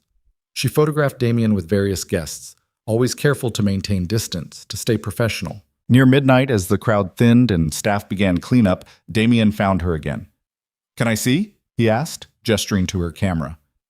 Nia handed it over, watching nervously as he scrolled through the evening's images. His expression was unreadable, focused entirely on the screen. Then he stopped on one particular photo, Nia didn't remember taking it, of a moment during his speech when he'd looked out at the crowd with an expression of such raw hope and grief that it hurt to witness. "This one," Damien said softly. "This is exactly what I wanted, the truth underneath everything else. I can delete it if you want, it's pretty vulnerable." "No, keep it. Use it." He handed back the camera. "That's who I actually am, underneath the suits and the speeches. That's the person Elizabeth knew, the one I forget exists sometimes. You should remember him more often. He's worth knowing." Damien looked at her for a long moment. "So are you, Nia Brooks. So are you." He walked away before she could respond, leaving Nia standing in the emptying ballroom, with her camera and her confusion and the growing certainty that she was falling for a man she absolutely could not have. The realization should have terrified her. Instead, it felt almost inevitable. The morning after the gala, Nia woke to her phone buzzing insistently on the nightstand. She grabbed it, squinting at the screen through sleep-blurred eyes. 7 missed calls from Patricia, 3 texts from Angela, and 1 message from Damien sent at 6:15 a.m. "Need you in the office now. Please." Her stomach dropped. She was out of bed and moving before her brain fully engaged. pulling on clothes while her mother appeared in the doorway looking concerned. "What's wrong?" "I don't know. Emergency at work." Nia grabbed her bag, checked that her keys were inside. "Can you take Maya to daycare?" "Of course, baby. Go." The subway felt agonizingly slow. Nia's mind raced through possibilities, each worse than the last. Had something happened at the gala? Had a donor complained about her photography?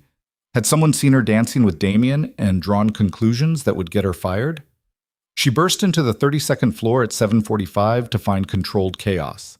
Patricia was on 3 calls simultaneously, her headset blinking with waiting lines. Angela paced near the windows, speaking rapid-fire Spanish into her phone. And through Damien's glass office wall, Nia could see him hunched over his desk, face in his hands. "What happened?" Nia asked Patricia. "Check your email. Password is Gala2024. Damien wants you to see it yourself." Nia dropped into her chair, logged in with shaking fingers, and opened the flagged message at the top of her inbox. The sender was an anonymous Gmail account. The subject line read, "The Truth About Cross Foundation." Inside was a single attachment, a PDF document that loaded with agonizing slowness. When it finally appeared, Nia's blood ran cold. Bank statements, wire transfers, emails between Damien and someone named Jay Hartwell discussing fund allocations, and a doctored image showing Damien and a blonde woman, Jessica presumably, in an intimate embrace overlaid with text that read, "CEO, Damien Cross and fiancée Jessica Hartwell embezzled $4 million from cancer charity they claimed to support." "Oh my God," Nia breathed. "It's fake." Angela had appeared at her shoulder. "Every single piece of it is manufactured bullshit designed to destroy Damien's reputation. But that doesn't matter because it's already spreading like wildfire online." Nia scrolled through the document with growing horror. The bank statements looked official. The emails sounded convincing. The photograph was damning. Someone had spent serious time and money constructing this lie. Who sent it? We don't know. The email account is untraceable, routed through multiple VPNs across different countries. But it went to every major news outlet, every board member, every major donor from last night's gala. Angela's voice was tight with fury. "Whoever did this waited until right after our most successful fundraiser to maximize damage. Can we prove it's fake? We're working on it. I've got our IT security team pulling the real bank records, our lawyers drafting statements, our PR firm preparing responses. But Nia, the truth doesn't matter if the lie spreads faster." She gestured toward Damien's office. "He's been in there since 5 a.m. Won't talk to anyone. Patricia thought maybe you could get through to him." Nia stood, her legs unsteady. Through the glass, she could see Damien hadn't moved. Still hunched over, still holding his head like it might split open. She knocked once and entered without waiting for permission. The office was dim. He hadn't turned on the overhead lights, relying only on the gray morning filtering through windows. Papers were scattered across his desk, printouts of the fake document covered in angry red pen marks. An empty coffee mug sat overturned on its side. "Damien?" He looked up, and Nia's breath caught. His eyes were red-rimmed, his face haggard. He looked like he'd aged a decade overnight. "You saw it," he said, not a question. "Yes." "Do you believe it?" The question stopped her cold. "What? Do you believe I stole from my own foundation? That I embezzled money meant for cancer patients?" His voice was raw, stripped of all pretense. "Because half the internet already does. The morning news is running it as their lead story. 3 board members have already called demanding my resignation. One of last night's biggest donors just canceled a promised $1 million grant." Nia crossed to his desk, moved aside papers, and sat on the edge facing him directly. "No, I don't believe it. Not for 1 second." "Why not? You barely know me. I could be exactly who that document says I am. Except you're not. I've watched you fight for this foundation like it's the only thing keeping you alive. I've seen you nearly cry reading patient testimonials. I was there when you went to war with your own board to protect funding." She reached out, placed her hand over his. "Whoever sent this wants to destroy you. They're using Jessica and the real theft to make the lie believable. But anyone who actually knows you would never believe this for a second." Damien stared at their joined hands, his throat working. Elizabeth would know what to do. She always knew what to do. Elizabeth isn't here, but I am, and Patricia is, and Angela is, and we're all going to fight this together. Nia squeezed his hand. But I need you to get your head up and start fighting too. Because right now you look like a guilty man hiding, and that's exactly what they want. He was quiet for a long moment. Then he straightened, rolled his shoulders back, and something shifted in his expression, grief hardening into determination. You're right, sitting here feeling sorry for myself isn't helping anyone. He stood, finally turning on the lights. What's our status? Angela's handling PR, lawyers are preparing statements, IT is pulling real financial records. Nia moved to his computer, began organizing the scattered documents. What do you need from me? I need you to go through every photograph you took last night. Find everyone who could confirm I was at the gala the entire evening, because one of those fake emails is supposedly sent at 8:30 p.m. yesterday, and I was giving a speech at that exact moment in front of 500 witnesses. That's smart. What else? I need you to help me figure out who did this. Damien pulled up a file on his computer, a list of names. This kind of attack requires resources, technical expertise, inside knowledge about the foundation, and my personal history.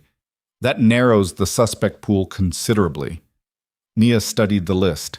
15 names, each with notes about potential motives and capabilities. Some she recognized, board members who'd opposed him, business rivals, former employees.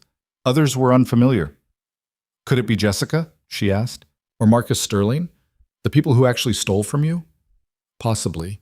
But they disappeared completely after the theft. No digital footprint, no financial activity, nothing. It's like they evaporated. This attack is too coordinated, too present tense to be them. He highlighted 3 names. My money's on one of these, Richard Thornton, who I humiliated at the board meeting. Victor Chen, a competitor who lost a major contract to us last quarter. Or Melissa Vance, Jessica's former roommate, who blamed me for not seeing through her sooner. How do we prove it? We don't. We can't. The email is untraceable, the document professionally forged. Unless someone makes a mistake, we may never know who did this. Damien's jaw tightened. But we can fight the lie. We can overwhelm it with truth. And we can make sure everyone knows I'm not going anywhere. The next hours passed in a controlled frenzy. Angela held a press conference at noon, standing beside Damien as he categorically denied the allegations and promised full transparency. The lawyers released authenticated bank records showing every dollar accounted for. The IT team provided metadata proving the emails in the fake document were created weeks after their supposed send dates. Nia worked through her gala photographs, identifying witnesses and timestamps. She found the smoking gun at 2 p.m., a series of photos showing Damien on stage at exactly 8:30 p.m., the precise moment one of the fabricated emails was supposedly sent from his computer. Impossible to be in 2 places at once. This is perfect, Angela said, reviewing the images. We release these alongside timestamps from the venue's security cameras. Creates an ironclad alibi. But even as they built their defense, the damage spread. Social media exploded with speculation and condemnation. Anonymous accounts shared the fake document thousands of times. Hashtags calling for Damien's resignation trended nationwide. By mid-afternoon, protesters had gathered outside Cross Industries, holding signs that read "Billionaire Thieves" and "Justice for Cancer Patients." Nia watched from Damien's window as news cameras filmed the growing crowd. They don't care about the truth, Damien said quietly, coming to stand beside her. They just want someone to blame, someone wealthy enough to hate. Some of them care, the ones who've actually been helped by the foundation, the families who know what you've done. Nia pointed to a smaller group across the street holding different signs. Cross Foundation saved my daughter, and Damien Cross is innocent. See? You have allies too. Not enough of them. Her phone buzzed. Text from her mother. Baby, turn on Channel 7. Now. Nia grabbed the remote, switched on the television mounted on Damien's wall. Channel 7's afternoon news was running a segment titled Billionaire Scandal, the Cross Foundation Investigation. The anchor introduced a reporter standing outside the building. Sources close to the investigation say the allegations against Damien Cross may be more serious than initially reported, the reporter intoned gravely. While Cross maintains his innocence, questions remain about his relationship with Jessica Hartwell and whether he may have been complicit in the original $4 million theft. That's insane, Nia exploded. They're just making things up now. But the segment continued, interviewing a so-called financial expert who speculated about offshore accounts and money laundering. They showed footage of Jessica Hartwell from before she disappeared, beautiful and poised, standing beside Damien at a foundation event. The way the segment was edited made them look conspiratorial, guilty. Damien turned off the television. I need to call my lawyers. This is slander. We can sue for defamation. We fight this legally. We tie ourselves up in courts for years while the foundation bleeds donors, Angela countered, entering the office. We need a different approach, something faster and more definitive. Like what? Like finding Jessica Hartwell and Marcus Sterling. Like making them confess on camera that you had nothing to do with the theft. Like giving the media a story bigger than the lie. Damien shook his head. They've been missing for 5 months. The FBI couldn't find them. What makes you think we can? Because the FBI doesn't have Nia's photographs. Angela turned to her. You took pictures at every foundation event for the last 2 months, right? Staff meetings, galas, facility tours? Yes, but I don't see how... Jessica worked at the foundation until she disappeared. Her roommate Melissa still works there.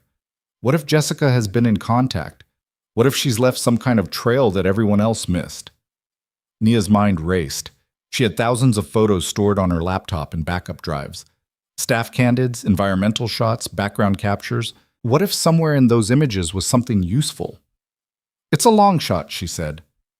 It's the only shot we have, Damien replied. Will you look? She looked. For the next 6 hours, Nia went through every photograph she'd taken since starting at Cross Industries, examining backgrounds and reflections, looking for anything unusual.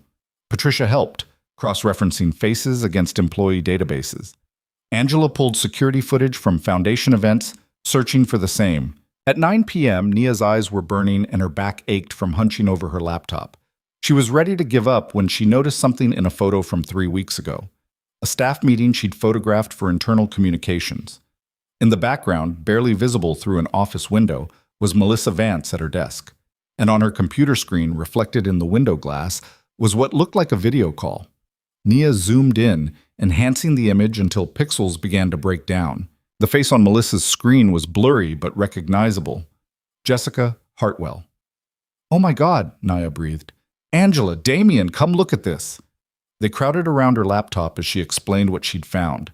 The timestamp showed the photo was taken at 2:15 p.m. on October 3rd, 3 weeks ago, a full 4 months after Jessica supposedly disappeared. Melissa's been in contact with her, Angela said. This entire time she's been feeding Jessica information about the foundation, which means Melissa probably knew about this attack before it happened. Damien pulled out his phone. I'm calling the lawyers. If we can prove Jessica's been communicating with current employees, we can potentially trace her location. But Nia was still staring at the photograph, her photographer's eye catching something else. In the reflection, partially visible behind Jessica's face, was a window.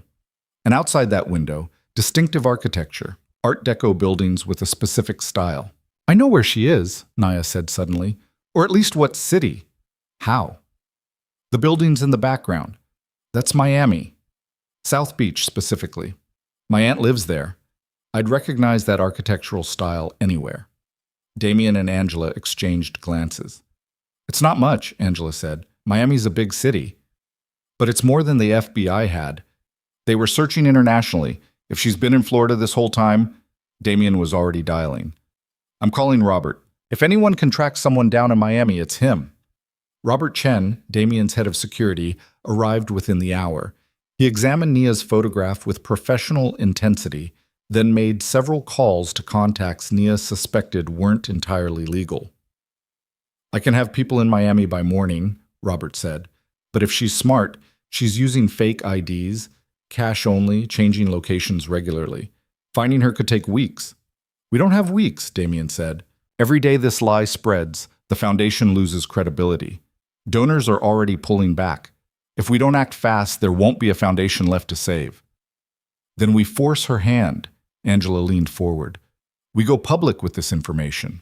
We tell the media we've located Jessica Hartwell in Miami and we're coordinating with authorities to bring her in for questioning. She'll panic. Panicked people make mistakes. Or she'll run again, Robert countered.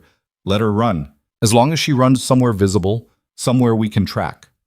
Angela turned to Damien. You hired me to manage your public image. Trust me on this. We control the narrative by getting ahead of it. Damien looked at Naya. What do you think? She was surprised he was asking. This was business strategy, executive decision-making, far above her pay grade. But he was watching her like her opinion mattered. I think Angela's right, Nia said carefully. We've been playing defense since this morning. Time to play offense. Okay, Damien nodded. Make the calls. Set up a press conference for tomorrow morning. But Robert, I want your people in Miami tonight. The second Jessica surfaces, I want to know about it. They worked until past midnight, coordinating with lawyers and security teams and media contacts. Nia finally left the office at 1 a.m., so exhausted she could barely stand. But as the elevator descended, carrying her back to reality, she felt something unexpected. Hope. They were fighting back. And maybe, just maybe, they were winning. She arrived home to find her mother still awake, watching the news coverage with worry creased across her face. Baby, I've been so scared for you. They're saying terrible things about that man. They're lying, Mama. All of it is lies. Nia collapsed onto the couch beside her. But we're going to prove it. We found evidence that might lead us to the woman who actually stole the money. Her mother studied her with knowing eyes.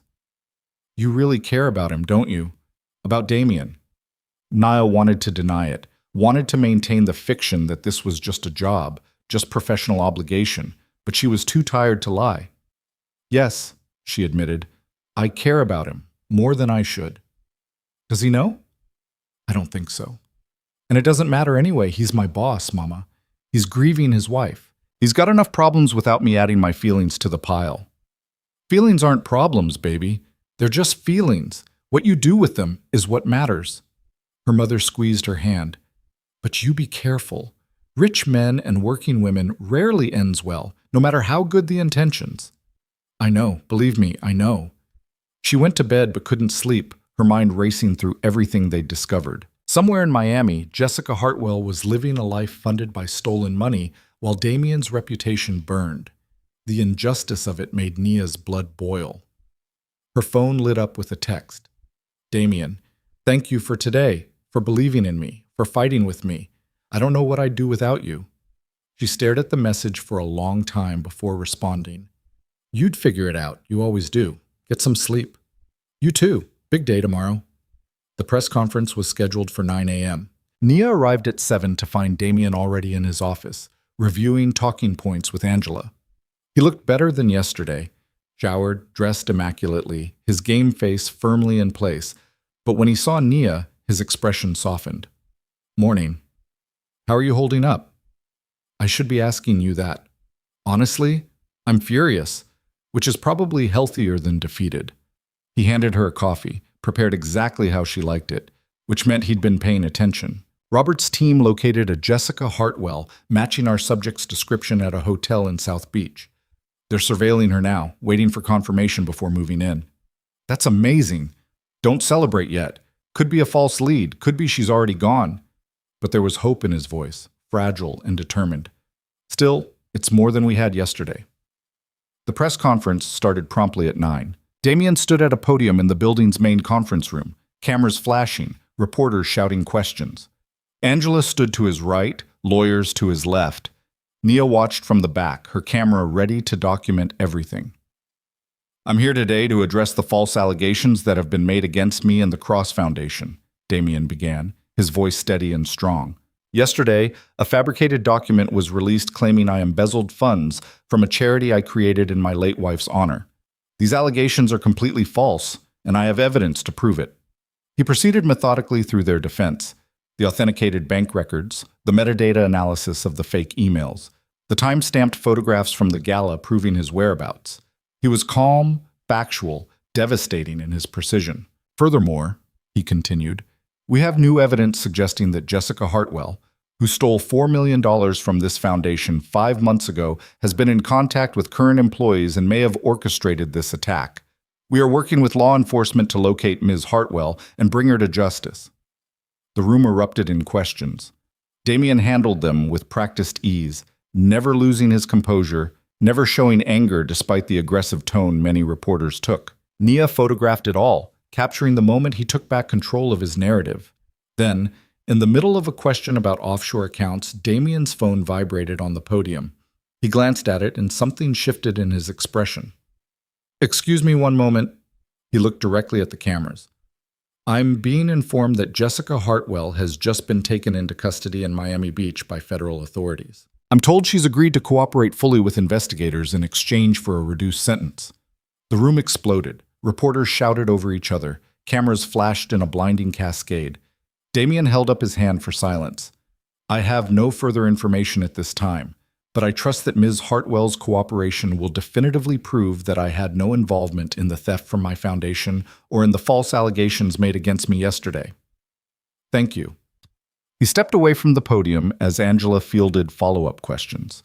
Nia met him at the side door, and they slipped out together into a quiet hallway. "Is it real?" she asked. "Jessica's really in custody?" Robert just confirmed. "She was trying to board a flight to the Caymans when they grabbed her. Apparently our press conference this morning spooked her into running." Damien leaned against the wall, the adrenaline visibly draining from his body. "It's really over. Finally, it's over." Not quite. We still need her confession. We still need to rebuild donor confidence. "I know, but we're closer than we were yesterday, and that's because of you, Nia. Your photograph found her. Your instinct led us to Miami." He reached out, tucked a strand of hair behind her ear in a gesture so intimate and unconscious that Nia's breath caught.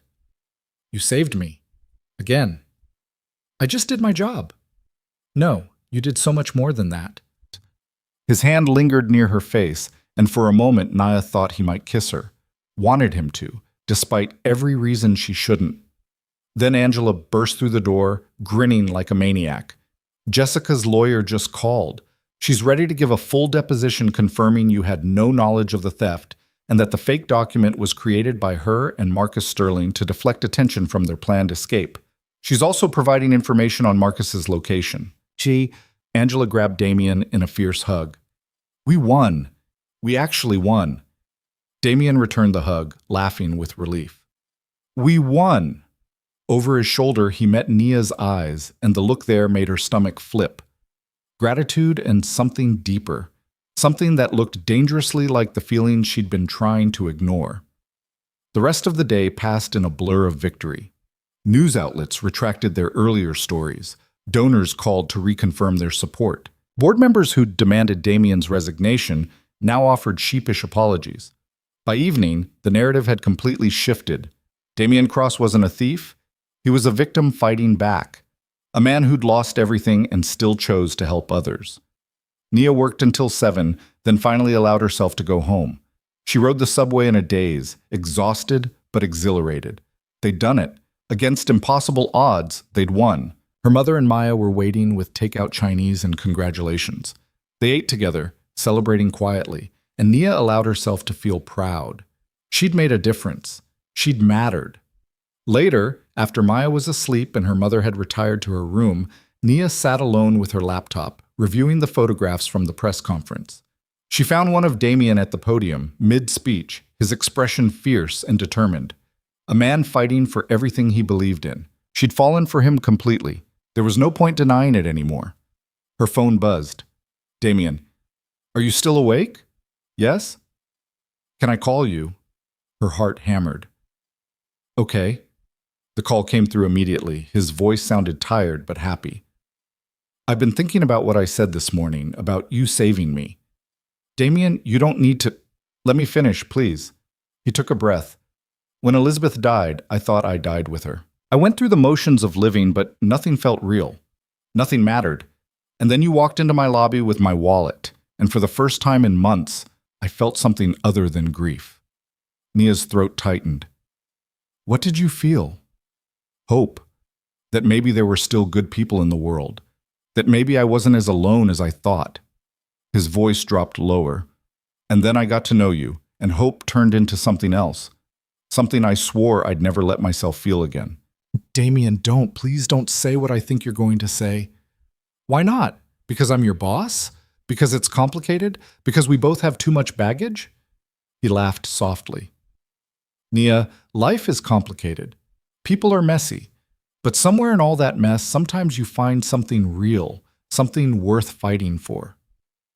I can't lose this job. My daughter needs stability. My mother needs health care. I can't risk everything for feelings that might not last. Then we don't risk everything. We take it slow. We keep it professional at work. We figure it out as we go. He paused. But Nia, I need you to know that what I feel for you isn't gratitude or convenience. It's real. And if you feel even a fraction of the same thing, I think we owe it to ourselves to see where this goes. Nia closed her eyes, her whole body trembling. I'm terrified. So am I. But I'm more terrified of letting you go without telling you how I feel. What if it ruins everything? What if we try and it doesn't work and I lose my job and my security and everything I've built? What if it does work? Damien countered. What if this is the beginning of something neither of us expected, but both of us need? Nia thought about Maya, about her mother, about everything riding on her decision. Thought about Marcus and his family's payout, about promises that meant nothing, about trust that had been shattered. But she also thought about Damien's fierce defense of his foundation. His grief transformed into purpose. The way he looked at her like she was someone worth seeing. I need time, she said finally. I need to think about this without the adrenaline of the last 2 days clouding my judgment. Take all the time you need. I'm not going anywhere. They hung up, and Nia sat in the darkness of her living room, her heart and head at war. Outside, the city hummed with its endless energy. 8 million people making choices that would change their lives in ways they couldn't predict. She thought about her mother's words. Feelings aren't problems, they're just feelings. What you do with them is what matters. What did Nia want to do with these feelings? The question haunted her into the small hours of the morning, still unanswered when she finally fell into restless sleep. Morning arrived too soon, gray light filtering through Nia's curtains like an unwelcome guest. She'd managed maybe 3 hours of sleep, her mind cycling endlessly through Damien's confession and her own treacherous heart. Maya bounced on her bed at 6:30, oblivious to her mother's exhaustion, demanding pancakes and stories about princesses who saved themselves. Mama, you look tired, Maya observed with the brutal honesty of 4-year-olds everywhere. Mama had a long week, baby. Nia pulled her daughter close, breathing in the simple sweetness of her, sticky syrup fingers and all. This was what mattered. This was what she couldn't risk. Her mother appeared in the doorway, coffee in hand, reading Nia's face with practiced ease. You talked to him last night? How do you always know? Because I know you, and I know that look. She handed Nia the coffee, settled beside them on the bed. What did he say? That he has feelings for me, that he wants to see where this goes. Nia took a long sip, letting the heat ground her. That I should take all the time I need to decide. And what do you want? I want to not be terrified. I want to make the safe choice for once in my life. Nia watched Maya slide off the bed and run to her toys. But I also want... She stopped, the admission catching in her throat. You also want him, her mother finished gently. That's okay, baby. That's human. It's stupid. He's my boss. He's still grieving his wife. We've known each other for 2 months. There are 1,000 reasons this is a terrible idea. There are also reasons it might not be. Her mother squeezed her shoulder. I'm not telling you what to do, but I am telling you to stop punishing yourself for wanting something good. You've spent 6 years putting everyone else first. Maybe it's time to put yourself in the equation too. Nia arrived at the office Monday morning to find everything transformed. Where last week had been chaos and crisis, now there was celebration. Someone had hung a banner in the lobby. Cross Foundation, integrity restored. Staff members smiled as she passed, several stopping to congratulate her on the photography work that had helped crack the case. Patricia greeted her with a hug that nearly knocked her over. You're a hero, you know that? People have been talking about nothing else all weekend. I just took pictures. You found Jessica Hartwell. You gave us the evidence we needed. Don't downplay what you did. Patricia handed her a stack of messages. Also, Damien wants to see you when you get settled. Nia's stomach flipped. She nodded, trying to look casual, and headed to her desk. The camera bag sat in its usual spot underneath, and she pulled it out, running her fingers over the familiar leather. So much had changed since Damien had given this to her. So much she hadn't seen coming. She gave herself 10 minutes to organize, to breathe, to prepare. Then she knocked on Damien's door. "Come in." He stood at his window, looking out over Manhattan, hands in his pockets. He'd dressed down today. No suit jacket, just dress pants and a white shirt with the sleeves rolled up. When he turned to face her, his expression was carefully neutral. "Close the door, please." She did, her heart hammering. The office suddenly felt too small, too intimate, the air charged with everything they hadn't said. "I shouldn't have called you Friday night," Damien said without preamble. "It was unprofessional. You work for me, and I put you in an impossible position by confessing feelings you didn't ask to hear." "Damien, let me finish, please." He moved to his desk, leaned against it.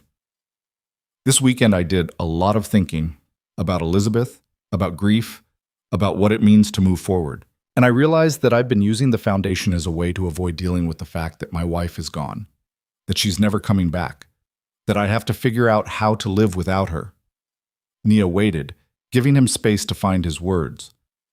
"The truth is, I'm not ready for a relationship. I thought I was.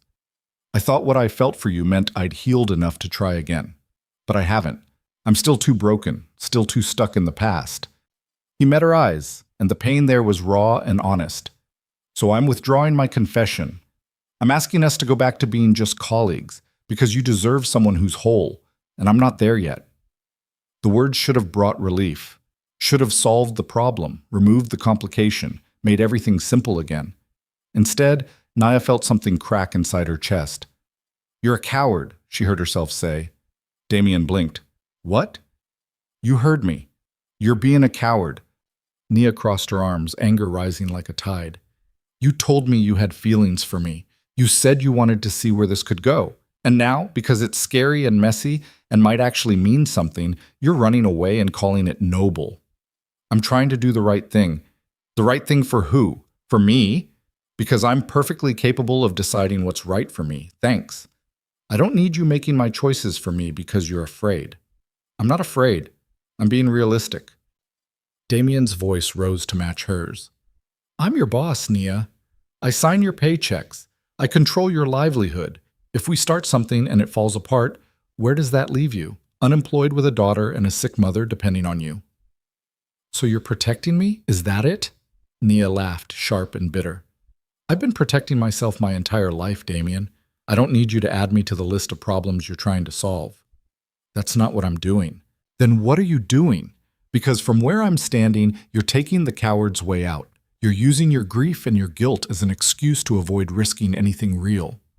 They stared at each other across the office, both breathing hard, the air between them crackling with tension. Then Damien's shoulders sagged. "You're right," he said quietly. "You're absolutely right. I am scared. Terrified, actually. Because the last woman I loved died in my arms, and I don't know if I can survive that kind of loss again." The fight drained out of Nia all at once. She moved closer, her voice softening. "I'm scared too. My last relationship ended with a payout and an NDA. I have trust issues that could fill a textbook, and I have a 4-year-old daughter who gets attached to people. And I can't let her get hurt because her mother made a stupid choice." "So where does that leave us?" Nia thought about her mother's words, about Maya's tower that fell and got rebuilt, about second chances and terrible risks, and the difference between surviving and living. "It leaves us being honest," she said. "No more tests, no more games, no more protecting each other from ourselves. If we're going to try this, we try it for real. We acknowledge it's complicated and scary and might not work. But we also acknowledge that maybe, just maybe, it's worth the risk. And if it doesn't work out, if we try and fail and everything falls apart, then we fail like adults. We communicate, we set boundaries, we make sure I'm protected professionally regardless of what happens personally." Nia stepped closer. "But Damien, what if we don't fail? What if this is exactly what we both need and we're just too scared to see it?" He looked at her for a long moment, something shifting in his expression. "You make it sound simple." "It's not simple. It's terrifying, but I'm tired of letting fear make my decisions." She reached out, took his hand. I spent 6 years playing it safe, and all it got me was exhausted and alone. I don't want to be safe anymore. I want to be alive. Damien's hand tightened around hers. If we do this, we do it right. We keep it private at work. We set clear boundaries, we move slowly and communicate constantly. And the second either of us feels uncomfortable, we stop and reassess. Agreed. And you need to know something else. He pulled her closer, his other hand coming up to cup her face. I'm still grieving, Elizabeth. I probably will be for a long time. That's not something that just goes away because I have feelings for someone new. Are you okay with that? With being with someone who's still figuring out how to let go of the past? Are you okay with being with someone who has a daughter and a complicated family and baggage from a previous relationship? Nia countered. Yes. Then yes. I'm okay with your grief. I'm okay with your past. I'm okay with taking this one day at a time and seeing where it leads. Damien smiled, tentative but genuine. Then I guess we're doing this. I guess we are. He kissed her then, soft and careful, like she was something precious that might break. Nia kissed him back, pouring 6 years of loneliness and 2 months of building tension into the contact. When they finally pulled apart, both were breathless. That was, Damien started. Unprofessional, Nia supplied. I was going to say perfect. He rested his forehead against hers. But yeah, also extremely unprofessional. We should probably establish some ground rules about workplace conduct. Probably. But maybe after one more? He laughed and obliged, and for a moment the world narrowed to just the two of them. No foundation crisis, no media scrutiny, no complicated pasts, just possibility. A sharp knock on the door made them spring apart like guilty teenagers. Patricia's voice filtered through. Damien, the FBI is here about Jessica Hartwell's deposition. They need you downstairs. I'll be right there, Damien called back. He looked at Nia, still catching his breath. To be continued? To be continued, she confirmed. The FBI meeting lasted 2 hours. Jessica Hartwell had provided a full confession, implicating Marcus Sterling and confirming that Damien had no knowledge of the theft. She'd also revealed that the fake document attack had been orchestrated by Melissa Vance, the roommate who'd helped her hide in Miami. Melissa had been arrested over the weekend and was facing charges for conspiracy and fraud. Damien emerged from the meeting looking drained but vindicated. The FBI assured him that all charges against him personally would be dropped, and the Foundation's reputation would be formally cleared. Marcus Sterling had been located in the Cayman Islands and was being extradited to face prosecution. It's really over, Angela said, reviewing the FBI's statement. We won, completely and definitively. Thanks to Nia's photograph. Damien looked across the conference table to where she sat taking notes. None of this would have been possible without her catching that reflection. Just doing my job, Nia said, but she couldn't stop the smile. The next week settled into a new rhythm. Publicly, Nia and Damien maintained perfect professionalism. Assistant and boss, nothing more. But privately, carefully, they began building something else. Dinner at a quiet restaurant in Brooklyn where nobody knew them. A Sunday afternoon at the Met, walking through galleries while Damien explained the history behind pieces he'd studied in college. Coffee at 5 a.m. before work started, stolen moments before the world demanded their attention. They moved slowly, testing boundaries, learning each other. Damien told her about Elizabeth, not just the grief but the love, the partnership they'd built, the way she'd challenged him to be better. Nia talked about Marcus and the payout, about the shame she'd carried for taking money to disappear, about learning to forgive herself for being young and scared. You did what you had to do to survive, Damien said one evening, walking through Central Park while autumn leaves crunched underfoot. That's not weakness, that's strength. It didn't feel strong at the time. It felt like selling out. Because you were 22 and overwhelmed. But look at what you built from that foundation. Look at the life you've given Maya. That's everything. Nia leaned into him, grateful for the understanding. When do I get to meet her? Maya, I mean. The question had been hovering between them for weeks. Damien stopped walking. Are you sure? I don't want to confuse her or complicate things if we're still figuring this out. We're always going to be figuring this out. That's what relationships are. Nia faced him directly. But she's the most important person in my life. If you and I are going to be serious, you need to meet her. and she needs to meet you. I've never been around kids much. What if I'm terrible at it? Then you'll learn. Same way I learned how to be an executive assistant, she smiled. Besides, she's 4. The bar is pretty low. Just don't tell her scary stories and you'll be fine.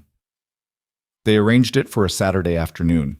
Nia was so nervous she almost canceled 3 times, but her mother talked her down each time.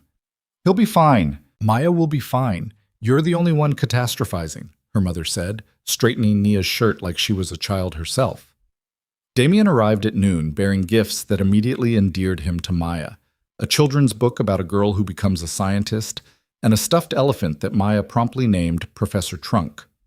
He sat on their living room floor building block towers with more patience than Nia expected, letting Maya knock them down and rebuild them without complaint. You're good at this, Nia observed, watching from the couch.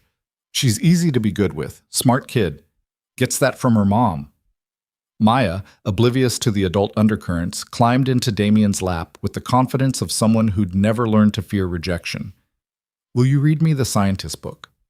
I'd be honored. Nia's mother caught her eye from across the room, smiling with knowing approval.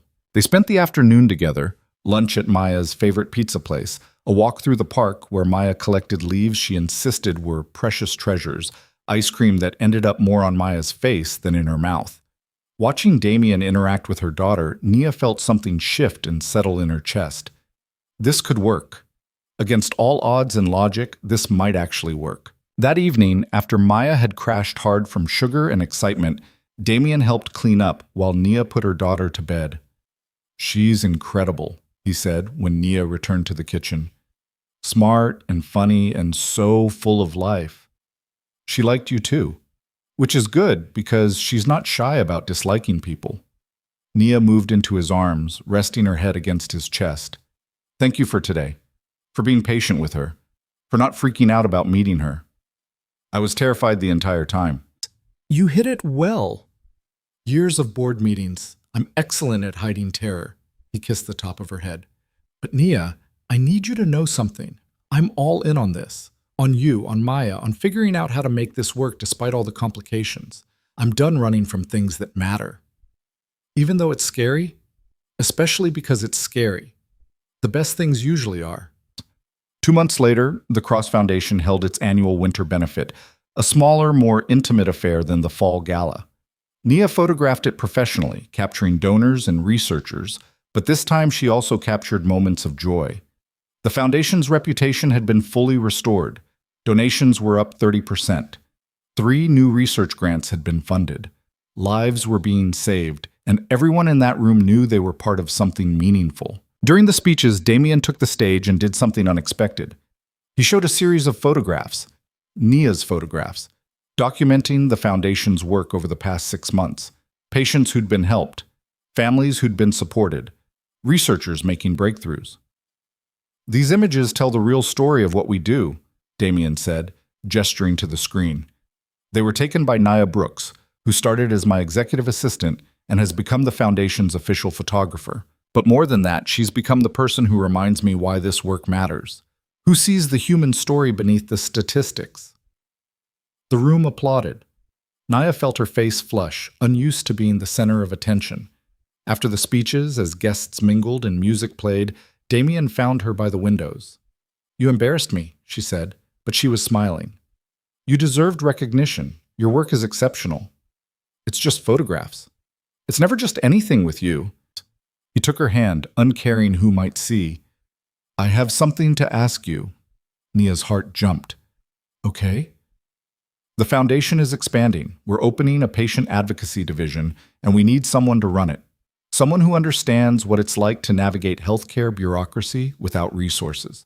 Someone with compassion and drive and integrity. He smiled. I'm offering you the position, Director of Patient Advocacy. Separate from my executive office. Separate reporting structure, significant raise. You'd still do photography when you wanted, but your primary focus would be helping families in crisis. Nia stared at him. That's a real job. A career-level position.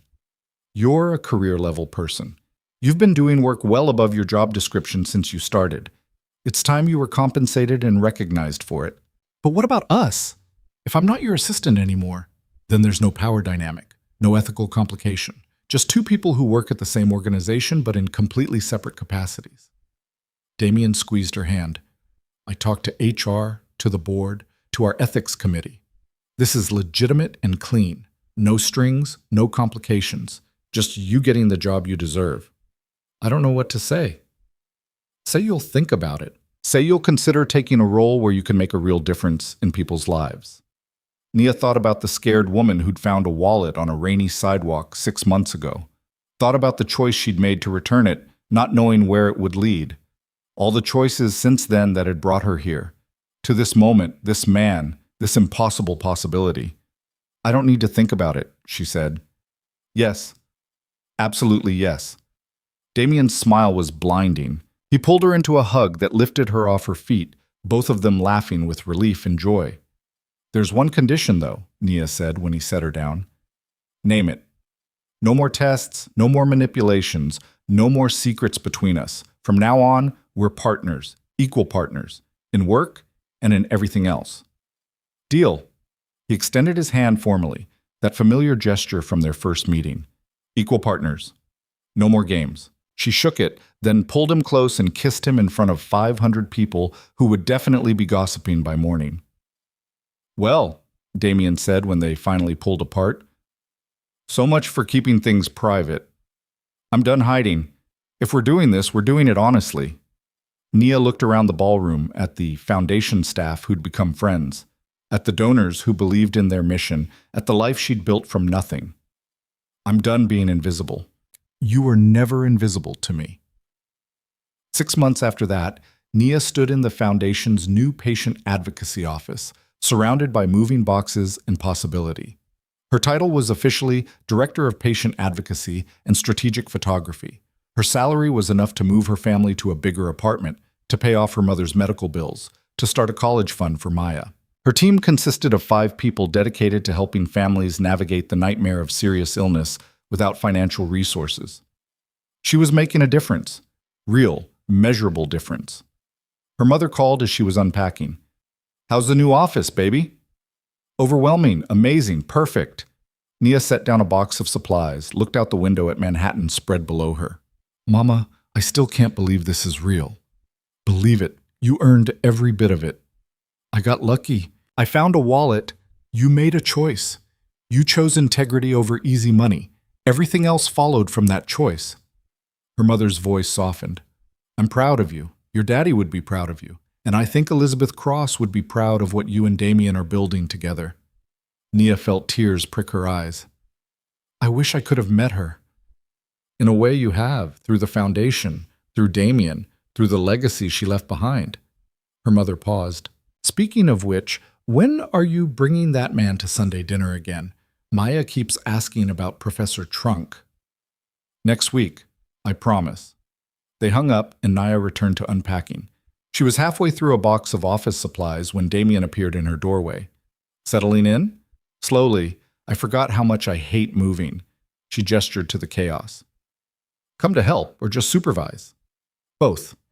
He entered, immediately starting to organize books on her shelf with the precision she'd learned to expect from him.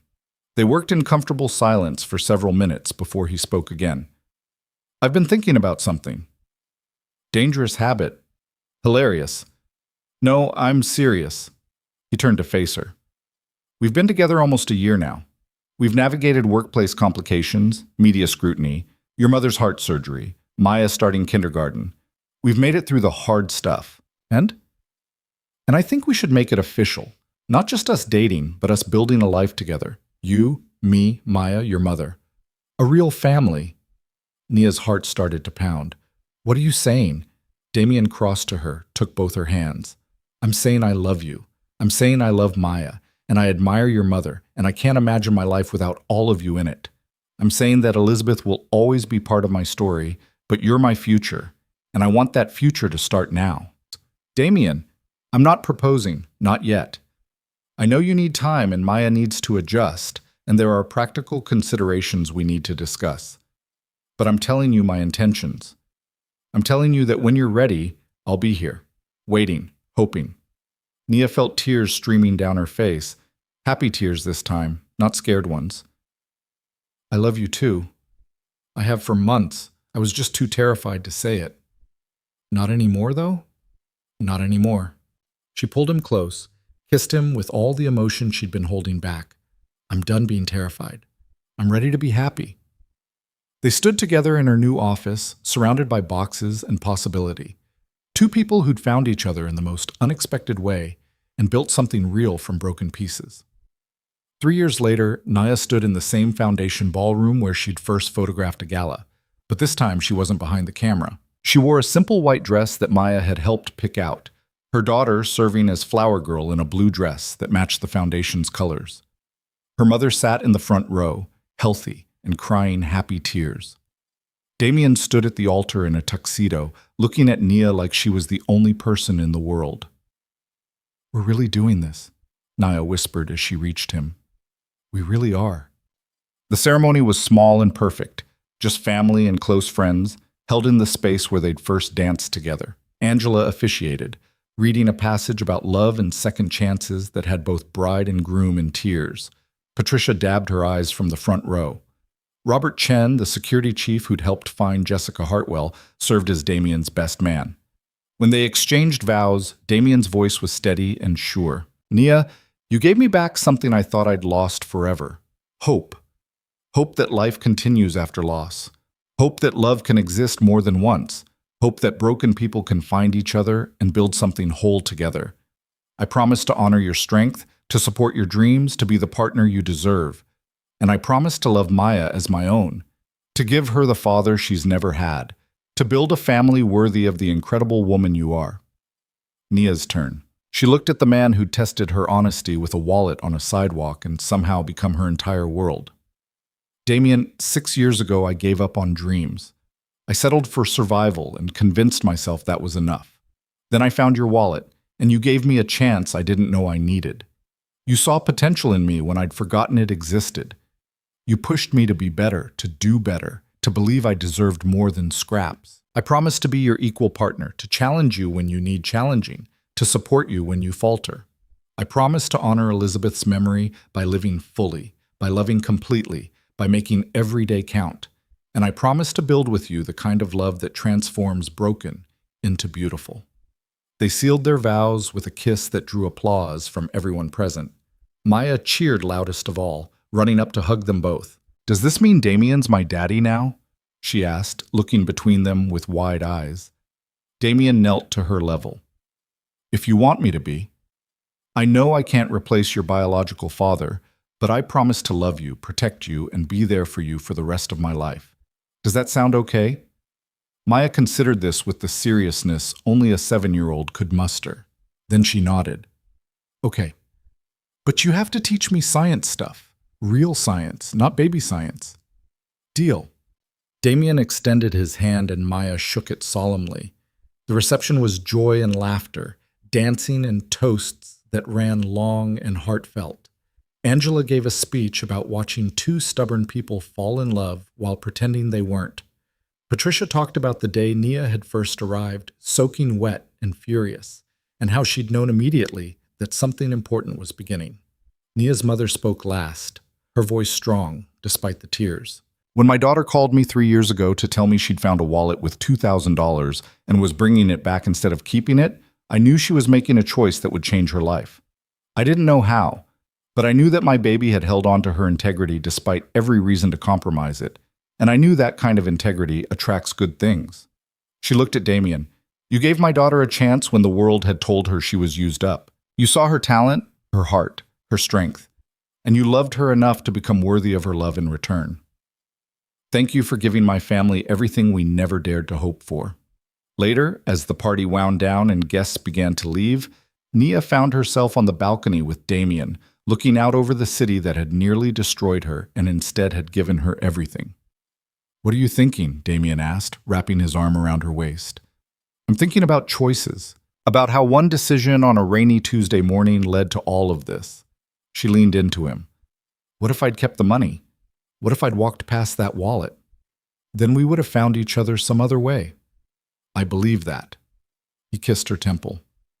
Some connections are inevitable. You sound very certain. I am, because people like you, People with real integrity, real heart. They don't stay invisible forever. You would have found your way here eventually, wallet or no wallet. Maybe, but I'm glad it happened the way it did. Naya turned in his arms, looking up at the man who'd become her partner in every sense. I'm glad I chose honesty that morning, even though it was hard. Even though I needed that money desperately, I'm glad I chose right. So am I. Damien pulled her closer. So am I. Inside, Maya was teaching Patricia a complicated hand-clapping game while Nia's mother watched with amusement. The foundation staff was cleaning up, already planning the next event, the next campaign, the next opportunity to make a difference. Life was continuing, evolving, becoming more than any of them had imagined. And somewhere in Miami, Jessica Hartwell was serving her sentence while Marcus Sterling awaited trial. Their theft had been exposed, their lies unraveled, and the foundation they'd tried to destroy had emerged stronger than before. Justice had been served, not through revenge, but through truth. Nia thought about the wallet test, about Damien's paranoid need to find one honest person in a city of millions. She'd passed a test she hadn't known she was taking, and it had led her here, to love, to purpose, to a family she'd built from nothing but choice and courage. No more tests, she said suddenly. Damien smiled. No more tests, just truth. And trust. And trust, he agreed. They stood together as the city glittered below them, two people who'd been broken by loss and betrayal, but had found their way to wholeness together. Not perfect, never perfect, but real and chosen, and worth every risk they'd taken to get here. Maya appeared in the balcony doorway, tugging her mother's dress. Mama, Nana says it's time to cut the cake, and I get the biggest piece because I'm the flower girl, and that's the rule. That's definitely the rule, Nia agreed, letting her daughter pull her back inside. Damien followed, and the three of them, soon to be legally bound as family, moved together into the warm light and laughter of their reception. Outside, rain began to fall, gentle and cleansing, washing the city clean. Somewhere in Manhattan, someone might be finding a lost wallet. Someone might be making a choice between easy money and hard integrity. Someone might be starting a journey they couldn't possibly predict, toward a future they couldn't imagine. But that was their story to write. This story, Nia's story, Damien's story, the story of the wallet test and the woman who passed it, was complete. Not perfect, never perfect, but honest and hard-won, and exactly as it was meant to be.